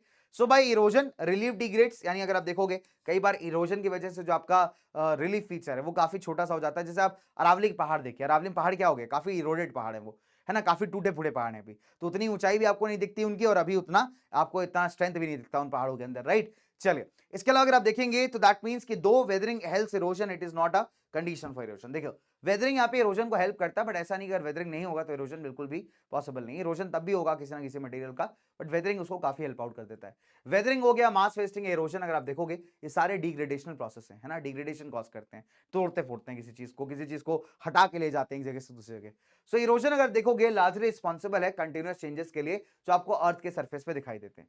जितने भी डिनंडेशन प्रोसेस हैं, इरोजन, ट्रांसपोर्टेशन, इनको कौन कंट्रोल करता है, इन्हें कंट्रोल करती है आपकी काइनेटिक एनर्जी, जो किसी चीज के मूवमेंट में आपको देखने को मिलती है, राइट। चलिए, So erosion and transportation of earth materials is brought about by wind, running water, glacier, waves and ground water. तो ये सारे जियोमॉर्फिक एजेंट्स हैं जो आपके इरोजन एंड ट्रांसपोर्टेशन एक्टिविटीज को करते हैं। इनमें जो पहले 3 एजेंट्स हैं आपके क्लाइमेटिक कंडीशंस उनको कंट्रोल करते हैं, यानी विंड, वाटर, ग्लेशियर्स, ठीक है। फिर आपके जो बाकी एजेंट्स हैं आपके, जैसे अगर आप देखोगे तो ये जो हमारे पहले 3 एजेंट्स हैं विंड, वाटर और ग्लेशियर्स वगैरह अपने, ठीक है, ये रिप्रेजेंट कर रहे होते हैं यार किसको, अपने अपने मस्त स्टेट्स ऑफ मैटर को। Wind the gaseous state, liquid running water the liquid state and हमारे ग्लेशियर्स द सॉलिड स्टेट। तो एक बड़ा इंटरेस्टिंग फैक्टर है कि जो अपने एजेंट्स हैं ये अपने स्टेट्स ऑफ मैटर को भी काफी हद तक यहाँ पे रिप्रेजेंट करते हैं, ठीक है। चलिए, अब जो वर्क है बाकी 2 एजेंट्स का, यानी आपके वेव्स एंड आपके ग्राउंड वाटर, ये क्लाइमेट द्वारा कंट्रोल नहीं है। वेव्स के केसेस में यार लोकेशन बहुत बड़ा फैक्टर है, ठीक है। इसके अलावा जो आपका लिथोस्फेयर और हाइड्रोस्फेयर का जो इंटरफेस है, कॉम्बिनेशन है, कोस्टल इलाके का जो क्लाइमेट चेंज, मतलब कोस्टल इलाके का जो पूरा फीचर है, वो डिटरमाइन करता है यहाँ पे वेव्स की इंटेंसिटी को, राइट। वेराज जो ग्राउंड वाटर है बच्चे, वो कहीं ना कहीं आपका लिथोस्फेयर से ज्यादा कनेक्टेड है, बिकॉज ग्राउंड वाटर जमीन के नीचे होता है कहीं ना कहीं, ठीक है। चलिए, तो अगर रॉक्स परमिएबल है, मतलब इसके अंदर चीजें आसानी से पास हो जा रही हैं, ठीक है, मटेरियल्स वाटर सोल्यूबल है, पानी के साथ घुल पा रहे हैं, तो आप देखोगे कास्ट टोपोग्राफी कंडीशंस उस पर्टिकुलर इलाके में बहुत ज्यादा होंगे। कास्ट टोपोग्राफी क्या होता है दोस्तों? कास्ट टोपोग्राफी कुछ ऐसा दिखता है, ठीक है। देखो आप देख पा रहे हो कितने टाइप के आपको यहाँ पे फॉर्मेशंस दिख रहे होंगे। जैसे आप देख पा रहे हो इस टाइप पे ना, ऊपर रिवर है, ये आपका डिजोल्व पॉइंट है, ठीक है। फिर यहाँ पे केव बन गई, गुफा सी बनी हुई है।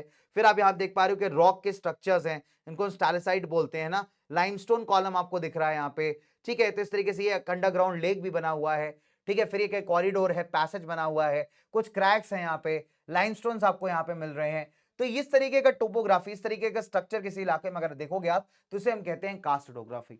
और कास्ट टोपोग्राफी आपको वहां दिखाई देता है जहां पे रॉक्स आपकी परमेबल है, इसके अंदर चीजें आसानी से पास हो जाती हैं, एंड साथ ही साथ मिनरल्स या मटेरियल्स जो अंदर मिल रहे हैं वो काफी हद तक सॉल्युबल इन नेचर है, ठीक है। इसके बारे में हम डिटेल में बात करेंगे इन the next chapter. So let's move further. Deposition क्या है यार? It's a consequence of erosion, result of erosion है। तो ऑब्वियसली बात है, जब आप इरोजन करोगे किसी चीज का, तो उसको कहीं ना कहीं डिपॉजिट भी तो करोगे ना जाके भाई। चल, तो इरोजनल एजेंट्स क्या करते हैं? अपना वेलोसिटी एक टाइम पे लूज कर देते हैं। ऑब्वियसली बात है, कब लूज करेंगे? जब वो ढलान से ऐसा नीचे आ जाएंगे, ठीक है। तो ऑब्वियसली बात है, जब वो ढलान से नीचे आएंगे, उनका वेलोसिटी खत्म, उनकी एनर्जी खत्म, तो वो क्या करेंगे? हेवियर मेटल्स को काफी हद तक डिपॉजिट करना या कहीं पे जमा करना स्टार्ट कर देंगे। दूसरी भाषा में कहूं तो डिपोजिशन क्या है? किसी एजेंट का वर्क नहीं है डायरेक्टली, बट अगर आप देखोगे it's a outcome of it, right. तो अगर आप देखोगे पहले भारी मटेरियल कहीं जमा होता है, फिर आपका फाइनल मटेरियल। अब डिपोजिशन की वजह से क्या होता है? जो आपके गड्ढे होते हैं, डिप्रेशंस होते हैं दोस्तों, वो यहाँ पे फिलअप हो जाते हैं। जैसे अगर आप नॉर्दर्न प्लेन्स की बात करें, नॉर्दर्न प्लेन्स, तो नॉर्दर्न प्लेन्स क्या था? एक तगड़ा डिप्रेशन था, सिंकलाइन था।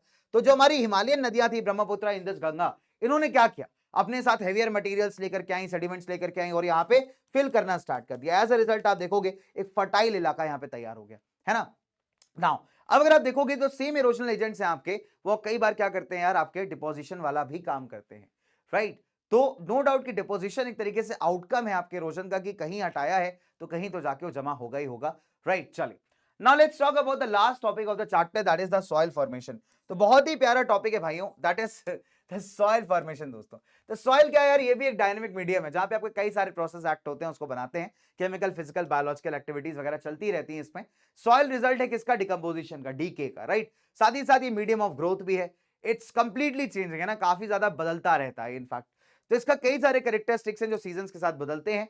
कभी कभी हो सकता है कोल्ड भी होगा, कभी वार्म भी होगा, कभी ड्राई भी होगा, कभी मॉइस्ट भी होगा। बायोलॉजिकल एक्टिविटी यहाँ पे अगर आप देखोगे काफी हद तक स्लो भी हो जाती है ना, या फिर स्टॉप भी हो जाती है अगर आपका सॉइल क्या हो जा रहा है बेटा? काफी ज्यादा ठंडा हो जा रहा है या काफी ड्राई हो जा रहा है। और ऑर्गेनिक मैटर तब आपका इंक्रीज करता है जब इसमें लीव्स या जितने प्लांट्स वगैरह होते हैं वो मर के सड़ के इसी में घुल मिल जाते हैं, ठीक है। चलिए, तो सॉइल फॉर्मेशन को हम लोग पीडोजेनेसिस कहते हैं। क्या बोलते हैं दोस्तों इसको हम लोग? पीडोजेनेसिस। ये किसके ऊपर डिपेंड करता है? ये डिपेंड करता है पहला तो वेदरिंग के ऊपर, है ना। क्योंकि वेदरिंग अगर आप देखोगे, जो वेदरिंग मेंटल है, वेदरिंग मेंटल का मतलब होता है कितनी गहराई तक आपको ये टूटा हुआ मटेरियल मिल रहा है, ठीक है। That's called is weathering mental. जो अगर आप देखोगे तो एक बेसिक इनपुट है सॉइल के फॉर्मेशन के लिए। पहले क्या होगा दोस्तों? तो वेदर्ड मटेरियल है ना, उस या फिर अगर आप मान लीजिए ट्रांसपोर्टेड डिपॉजिट्स है, उसको क्या करेंगे? उसके ऊपर बैक्टीरिया एक्ट करेंगे। फिर जो छोटे छोटे प्लांट होते हैं आपके, जैसे मतलब मॉसेस हो गए, लाइकेंस हो गए, वो उसके ऊपर एक्ट करेंगे। फिर साथ ही साथ कुछ माइनर ऑर्गेनिजम्स उसके अंदर अपना घर बना लेंगे, है ना, उसी मैंटल के अंदर, आपके वेदर मटेरियल के अंदर। फिर जो डेड रिमेन्स है आपके ऑर्गेनिजम्स के, जो डेड प्लांट्स वगैरह मर गए, आपके छोटे मोटे जानवर मर गए, ठीक है, ये क्या करेंगे? उसके अंदर ह्यूमस बनाएंगे, है ना। ह्यूमस क्या होता है? एक ऑर्गेनिक मैटर होता है, राइट। और फिर क्या होगा कि उसमें ग्रास ग्रो करेगा, फन ग्रो करेगा, फिर बाद में पेड़ वेड़ ग्रो करने स्टार्ट कर देंगे, ठीक है। पेड़ कैसे ग्रो करेगा, आप देखोगे बर्ड्स वगैरह या विंड्स की वजह से कई बार उड़ती हुई सीड्स आपकी इधर उधर आके सॉइल में पड़ जाती हैं and they lead to the growth. Plant की जो रूट्स होंगे वो क्या करेंगे, एकदम सॉइल के अंदर तक जाएंगी। फिर आप देखोगे बरोइंग एनिमल्स जो एकदम बिल खोद के बनाते हैं अपना, वो भी कई बार क्या करेंगे, पार्टिकल्स को बाहर निकाल के ले आएंगे, है ना। फिर एज ए रिजल्ट क्या होगा, जो आपका पूरा इलाका है काफी पोरस हो जाएगा, यानी चीजें एकदम इसके अंदर बड़ी आसानी से जा पाएंगी, ठीक है। एंड साथ ही साथ इसके अंदर एक स्पंज लाइक कैपेसिटी आ जाएगा। स्पंज क्या करता है, पानी में डुबो स्पंज को तो अपने अंदर बहुत सारा पानी सोख लेता है, तो वैसा कैपेसिटी अगर आप देखोगे तो उसके अंदर बिल्ड होना स्टार्ट हो जाएगा, जिसे आप वाटर रिटेंशन कैपेसिटी कहते हैं सॉइल का। इससे क्या होगा कि एयर भी अपना आसानी से पास करेगा, वाटर भी बढ़िया से पास करेगा, फिर सॉइल आपकी मैच्योर होगी, और सॉइल जब मैच्योर होगी तो एक कंप्लेक्स मिक्सचर बन जाएगी सी मिनरल्स और ऑर्गेनिक चीजों का, ठीक है। So this is how the soil finally forms. 5 basic factor है जो उसके फॉर्मेशन को कंट्रोल करते हैं, that is parent material, topography हो गया आपका, टॉप क्लाइमेट हो गया, बायोलॉजिकल एक्टिविटी हो गया, और आपका टाइम हो गया, ठीक है। तो अगर हम बात करें सॉइल फॉर्मिंग फैक्टर्स की, ये सारे मिलके काम करते हैं, ठीक है। आने अगर आप देखोगे तो एक दूसरे के एक्शन को इंपैक्ट करते हैं। जो पेरेंट मटेरियल है वो रॉक जिससे आपका सॉइल बना हुआ है दोस्तों, एक तरीके से पैसिव फैक्टर है सॉइल फॉर्मेशन में। पेरेंट मटेरियल्स कैसे हो सकते हैं, आपके इन सीटू मतलब ऑन साइट क्रिएट हो सकते हैं ना, वेदर्ड मटेरियल से, जो वेदर्ड रबरी है आपका, या फिर ट्रांसपोर्ट हो सकते हैं, जो डिपॉजिट्स आपके ट्रांसपोर्ट होके बने हुए हैं, ठीक है। सॉइल फॉर्मेशन डिपेंड करता है टेक्सचर के ऊपर कि क्या साइज का डिब्री, क्या साइज का मलबा है, ठीक है। स्ट्रक्चर कैसा है इसका पर्टिकुलर अगर हम बात करें, साथ ही साथ क्या क्या मिनरल्स इसके अंदर है और केमिकल कॉम्पोजिशन क्या है, तो ये सारी बातें खासकर बहुत हद तक डिफाइन करती हैं आपके टाइप्स ऑफ सॉइल को। जो nature and rate of weathering है बेटा, और जो डेप्थ ऑफ वेदरिंग है, कितना गहराई तक कोई वेदरिंग प्रोसेस हुआ है, वो अगर आप देखेंगे तो बहुत इंपॉर्टेंट है पेरेंट मटेरियल्स को कंसिडर करते टाइम, वेरी इंपॉर्टेंट, राइट। सो डिफरेंसेस हो सकते हैं सॉइल के ऊपर अंदर, डेफिनेट सी बात है, बेडरॉक को लेकर के, या फिर आप कह सकते हैं कि कई बार सेम बेडरॉक्स के अंदर काफी मिलती जुलती सॉइल्स भी आपको मिल सकती हैं। बट जब सॉइल्स बहुत यंग होती है ना और मेच्योर नहीं होती बेटा, तो ये काफी स्ट्रॉन्ग लिंक शो करते हैं अपने पेरेंट रॉक के साथ। मतलब जिस रॉक से टूट करके आपकी मिट्टी बनी हुई है, उससे काफी फीचर्स आपको सिमिलैरिटी देखने को मिलते हैं जब सॉइल्स अपनी यंग स्टेज में होते हैं, राइट। साथ ही साथ जैसे अगर आप देखिए कुछ रॉक्स की हम बात करें, लाइमस्टोन हो गया, तो यहाँ पे वेदरिंग प्रोसेस काफी ज्यादा स्पेसिफिक होता है, तो सॉइल्स अगर आप देखोगे तो बहुत ज्यादा क्लियर रिलेशन आपको शो करेंगी अपने पेरेंट्स के साथ, ठीक है। तो parent rock is basically that पत्थर जहां से सॉइल आपका क्रिएट हो रहा है। यंग स्टेजेस में सॉइल उसको बहुत रिजेंबल करती है, लेटर ऑन आप देखेंगे मल्टीपल प्रोसेस के थ्रू उसमें बदलाव या चेंजेस आपको देखने को मिल जाते हैं। Let's talk about the topography, जो कि इंपॉर्टेंट फैक्टर है। Like the parent material, topography भी एक पैसिव कंट्रोल ऑफ फैक्टर, मतलब इनडायरेक्ट फैक्टर है, right. Now influence of the topography को फेल्ड किया जा सकता है the amount of exposure of a surface covered by parent material. तो देखो पेरेंट मटेरियल जो पेरेंट रॉक था उसका कितना अमाउंट जो था आपका सनलाइट या बाकी जो उसका सरफेस है आपके बाहर के फैक्टर्स को एक्सपोज था, उससे आप बढ़िया पता लगा सकते हो कि टोपोग्राफी का इन्फ्लुएंस क्या रहा है, ठीक है। सॉइल्स अगर आप देखोगे काफी थिन होती हैं आपके स्टीप स्लोप्स पे और थिक होती हैं आपके अपलैंड एरियाज में। अपलैंड मतलब पहाड़ी इलाका, तो अगर पहाड़ी इलाका में भी आपका जो फ्लैट इलाका है थोड़ा सा, वहां पे सॉइल जो है आपकी काफी थिक होगी, और वही जो ढलान वाला इलाका है, स्टीप स्लोप वाला इलाका है, वहां पे सॉइल आपकी थोड़ी थिन होगी, राइट। जेंटल स्लोप्स जहां पे ढलान हल्की है, इरोजन यहाँ पे स्लो होगा, ऑब्वियस सी बात है, और जो पर्कुलेशन यानी वाटर का सॉइल के अंदर जाना वो यहाँ पे बढ़िया होगा, तो सॉइल फॉर्मेशन इस जगह बहुत फेवरेबल हो जाएगी। अगर हम बात करें फ्लैट एरियाज की, तो सॉइल का वहां पे थिक लेयर डेवलप हो सकता है क्ले के साथ, है ना। वहां पे भी अगर आप देखोगे तो ऑर्गेनिक मैटर आपको काफी अच्छा मिलेगा, जो कि सॉइल को एक डार्क कलर या काला कलर प्रोवाइड करेगा, राइट। चलिए अब अगले फैक्टर की बात करते हैं, दैट इज क्लाइमेट। क्लाइमेट भी एक इंपॉर्टेंट फैक्टर है, लेकिन ये एक्टिव फैक्टर है, ये इनडायरेक्ट नहीं है, डायरेक्ट फैक्टर है सॉइल फॉर्मेशन का। देखिए नंबर 1, अगर हम बात करें मॉइस्चर की, कितना मॉइस्चर है सॉइल के अंदर, है ना, ड्यूरेशन ऑफ प्रेसिपिटेशन, बारिश कितना होता है, इवापोरेशन का रेट कितना है, ह्यूमिडिटी कितनी है, ये काफी हद तक इंपैक्ट करता है सॉइल के फॉर्मेशन को। टेम्परेचर की अगर हम बात करें तो सीजनल वेरिएशन, सीजन के हिसाब से टेम्परेचर में कितना वेरिएशन आ रहा है, ड्यूरनल मतलब दोपहर और रात के टेम्परेचर में कितना वेरिएशन आ रहा है, प्रेसिपिटेशन जो बारिश होती है उससे क्या होता है दोस्तों, सॉइल को मॉइस्चर मिलता है, जो कि केमिकल और बायोलॉजिकल एक्टिविटीज के लिए बहुत इंपॉर्टेंट है। फिर अगर आप देखेंगे जो एक्सेसिव वाटर है ना, वो क्या करता है यार कि सॉइल के एकदम नीचे वाले पार्ट्स में जाने में काफी मदद करता है ना। इनफैक्ट अगर आप देखोगे जो हमारे अंदर के कंपोनेंट्स होते हैं वहां तक क्या होता है बच्चे, ये काफी हद तक हेल्प करता है उसको डाउनवर्ड ट्रांसपोर्ट करने में, राइट। इनफैक्ट कई बार क्या होता है कि ऊपर के मिनरल्स को पानी जो है नीचे ले जाकर के कई बार डिपॉजिट कर देता है, राइट। चलिए फिर अगर हम बात करें इन क्लाइमेट्स लाइक वेट इक्वेटोरियल रेनी एरियाज, वेट एरियाज हैं इक्वेटोरियल रीजन के आसपास जहां बारिश बहुत ज्यादा होती है, ऐसे क्लाइमेट्स में आप देखेंगे दोस्तों कि कैल्शियम, सोडियम, मैग्नीशियम, पोटेशियम वगैरह जो है आपके मेजर पार्ट, जो सिलिका का भी है वो भी यहाँ पे रिमूव हो जाता है सॉइल से, है ना। तो हमने क्या देखा कि जिन इलाकों में बारिश वगैरह बहुत ज्यादा है, मॉइस्चर बहुत ज्यादा है, प्रेसिपिटेशन एक्सेसिव है, वहां पे कई बार क्या होता है मिनरल्स रिमूव हो जाते हैं, टॉप सरफेस से मिनरल्स रिमूव होकर नीचे कहीं जाके डिपॉजिट हो जाते हैं, ठीक है, तो ये कुछ ऐसे फैक्टर्स हैं यहाँ जो काफी हद तक सॉइल फॉर्मेशंस को मूव करते हैं। ठीक है, जब सिलिका रिमूव होता है सॉइल से बेटा तो उसको हम कहते हैं द डीसिलिकेशन प्रोसेस। ठीक है, removal of the silica is called as desilication. अब ड्राई क्लाइमेट्स में क्या है कि टेम्परेचर आपका बहुत ज्यादा है तो इवापोरेशन रेट बहुत हाई होगा। ठीक है, प्रेसिपिटेशन जितना नहीं होगा उतना ज्यादा इवापोरेशन होगा। तो जो यहाँ पे जो ग्राउंड वाटर होता है ना वो आप देखोगे तो सरफेस तक आ जाता है, ऊपर तक आ जाता है with the help of capillary action. ठीक है, एंड फिर अगर आप देखोगे इन दिस प्रोसेस जो वाटर है आपका वो इवापोरेट कर जाता है और पीछे आप देखेंगे सॉल्ट में काफी ज्यादा नमक रह जाता है, सॉल्ट्स रह जाते हैं, राइट। और ऐसे सॉल्ट्स अगर आप देखोगे तो इन तरीके से आप ये मान लीजिए कि क्रस्ट के अंदर सच काइंड ऑफ सॉल्ट्स है ना, ठीक है, form into a crust in the soil and it is called as hard pan. तो अभी देखिए हार्ड पैन्स क्या होता है, समझिएगा इस चीज को। ड्राई एरियाज में इवापोरेशन रेट बहुत ज्यादा हाई है, ठीक है, और आपका बारिश उतना नहीं है। तो ऐसे में क्या होगा कि यार प्लांट को, सॉइल को बारिश चाहिए, मॉइस्चर चाहिए, राइट। तो जो नीचे का ग्राउंड वाटर है वो क्या आ जाता है, थोड़ा सा ऊपर आ जाता है, बट जब वो ऊपर आता है तो मालिक वो इवापोरेट करने लगता है। जैसे हार्ड सर्फेसेस जैसे बना देता है ना, सॉइल के ऊपर एक अलग से पपड़ी सी ऐसा क्रस्ट सी बन जाती है जिसको अपन कहते हैं हार्ड पैन।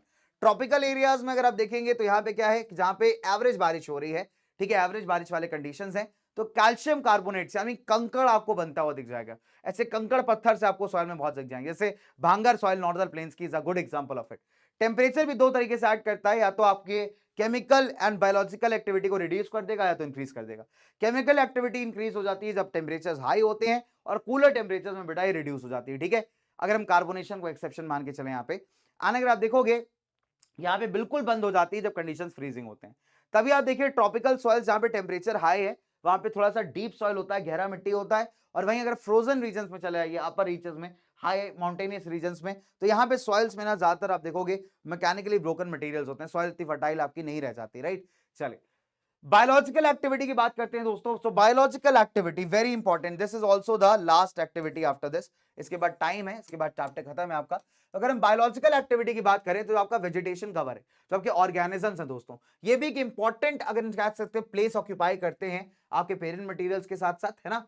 चलिए from the beginning also and in the later stages also. तो जो आपके वेजिटेटिव कवर है आपका ऑर्गेनिज्म से, ऑर्गेनिक मैटर बढ़ाने में या मॉइस्चर रिटेन करने में सॉइल का मदद करते हैं। ठीक है, जो आपके डेड प्लांट्स हैं ये क्या प्रोवाइड करते हैं, ह्यूमस प्रोवाइड करते हैं। ठीक है, जो फाइनली डिवाइडेड ऑर्गेनिक मैटर होता है आपका सॉइल का, कुछ ऑर्गेनिक एसिड्स जो आपके ह्यूमिफिकेशन के टाइम फॉर्म होते हैं, जब ह्यूमस आपका बन रहा होता है ना, ये मिनरल्स को डिकम्पोज करने में आपके बहुत मदद करते हैं।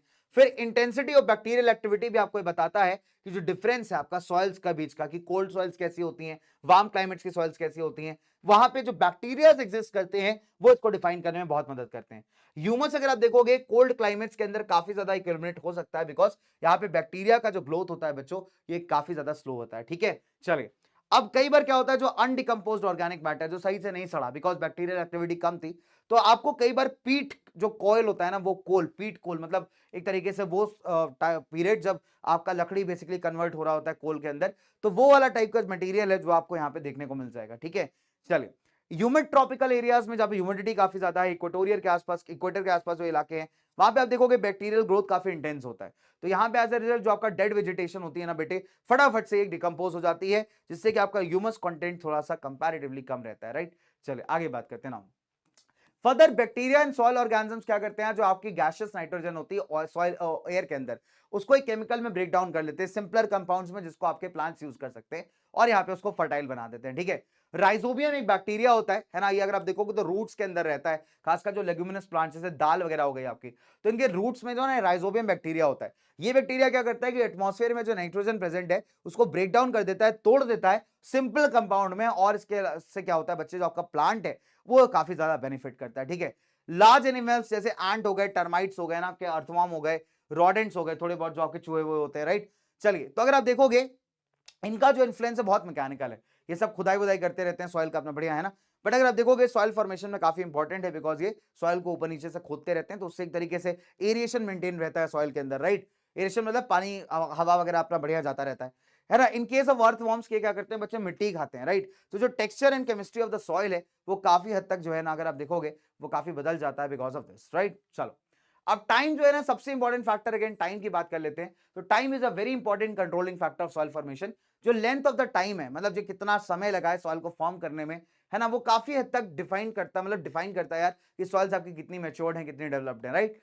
फिर अगर हम देखें सॉइल मैच्योर तब होती है जब जितने भी सॉइल फार्मिंग प्रोसेस होते हैं वो सफिशिएंटली लॉन्ग टाइम से आपके चल रहे होते हैं, और सॉइल का एक प्रॉपर प्रोफाइल डेवलप हो जाता है। नीचे बेड रॉक है, ऊपर सब सॉइल है, टॉप सॉइल है, ऐसे एक प्रॉपर प्रोफाइल सॉइल का बिल्डअप हो जाता है, राइट।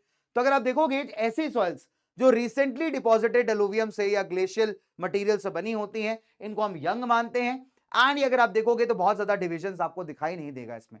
बट जो मेच्योर्ड सॉइल होता है ना, उसको अगर आप एक इतना सा टुकड़ा काट के ले जाओ, माइक्रोस्कोप के नीचे उसको एनालाइज करो, तो आपको उसका हर एक लेयर यहां पे अलग सा दिखाई देगा, राइट।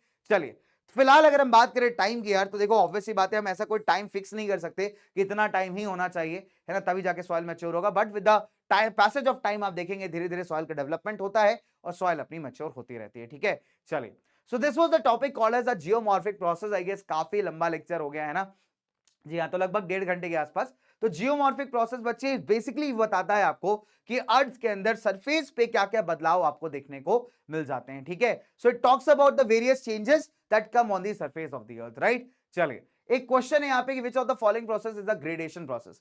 बड़ा इंटरेस्टिंग क्वेश्चन है यार। चलो, तो आज के क्वेश्चन ना आपके लिए छोटे से होमवर्क है। आप मुझे बताओगे कि यार सर ग्रेडेशनल प्रोसेस इनमें से किसे कहा जाता है। डिपोजिशन को, डायस्ट्रोफिज्म को कह सकते हैं, वोल्केशन को वोल्केनिज्म कह सकते हैं, या फिर हम इरोजन को। चलो, तो पहला क्वेश्चन तो ये हो गया, फटाफट से आप बच्चे क्वेश्चंस कर सकते हैं इसको। अगला सवाल, which of the following materials is affected by the hydration process. Hydration यार ऑब्वियस सी बात है, हाइड्रेशन मतलब पानी का इफेक्ट होना, ठीक है, सिंपल सी बात है। पानी देखो क्या होता है, हमने जस्ट अभी पढ़ा, पानी कहीं पे वापरेट होगा, खासकर सॉइल के बारे में लोग पढ़ रहे थे, तो पीछे सॉल्ट्स रह जाते हैं कई बार सॉइल में, है ना। फिर पानी वापरेट होता है, क्रस्ट ऐसा लेयर फॉर्म हो जाता है कई बार, राइट। चलिए, तो कौन सा ऐसा मटेरियल है जो यहाँ पे इफेक्ट होगा बाय दिस प्रोसेस, राइट। चलो, debris avalanche can be induced in the category of dash. Debris avalanche को आप कौन सी कैटेगरी में यहां पे डाल सकते हैं? लैंडस्लाइड्स, स्लो फ्लो मास, स्नो फ्लो मास मूवमेंट्स, रैपिड फ्लो मास मूवमेंट्स, या फिर सब्सिडेंस, ठीक है। चलो, so that was the question. 3 question आपके एनसीईआरटी के हैं, इंटरेस्टिंग है, मस्त है, ठीक है। सॉल्व करके मुझे बताना कमेंट सेक्शन के ऊपर, राइट। एंड इन तीनों क्वेश्चन को मैं आपके साथ दोबारा सॉल्व करूंगा इन द नेक्स्ट क्लास, ठीक है, बिकॉज अगला टॉपिक भी काफी ज्यादा रिलेटेड है, राइट बच्चों। चलिए, तो पहले इन तीनों क्वेश्चंस को यहाँ पे ट्राई आउट करोगे, इन तीनों क्वेश्चंस को ट्राई आउट करने के बाद अपन करेंगे इसको solve in the next class, ठीक है। तो ये आपका होमवर्क है। Thank you so much guys, मुलाकात होगी आपसे इन द नेक्स्ट क्लास, उसमें हम बात करेंगे लैंड फॉर्म्स के बारे में। तब तक के लिए मुझे दीजिए इजाजत, चलता हूं, आपसे मिलते हैं in the next class. Bye bye guys, take care and love you मेरे प्यारे प्यारे विजय आज के बच्चों।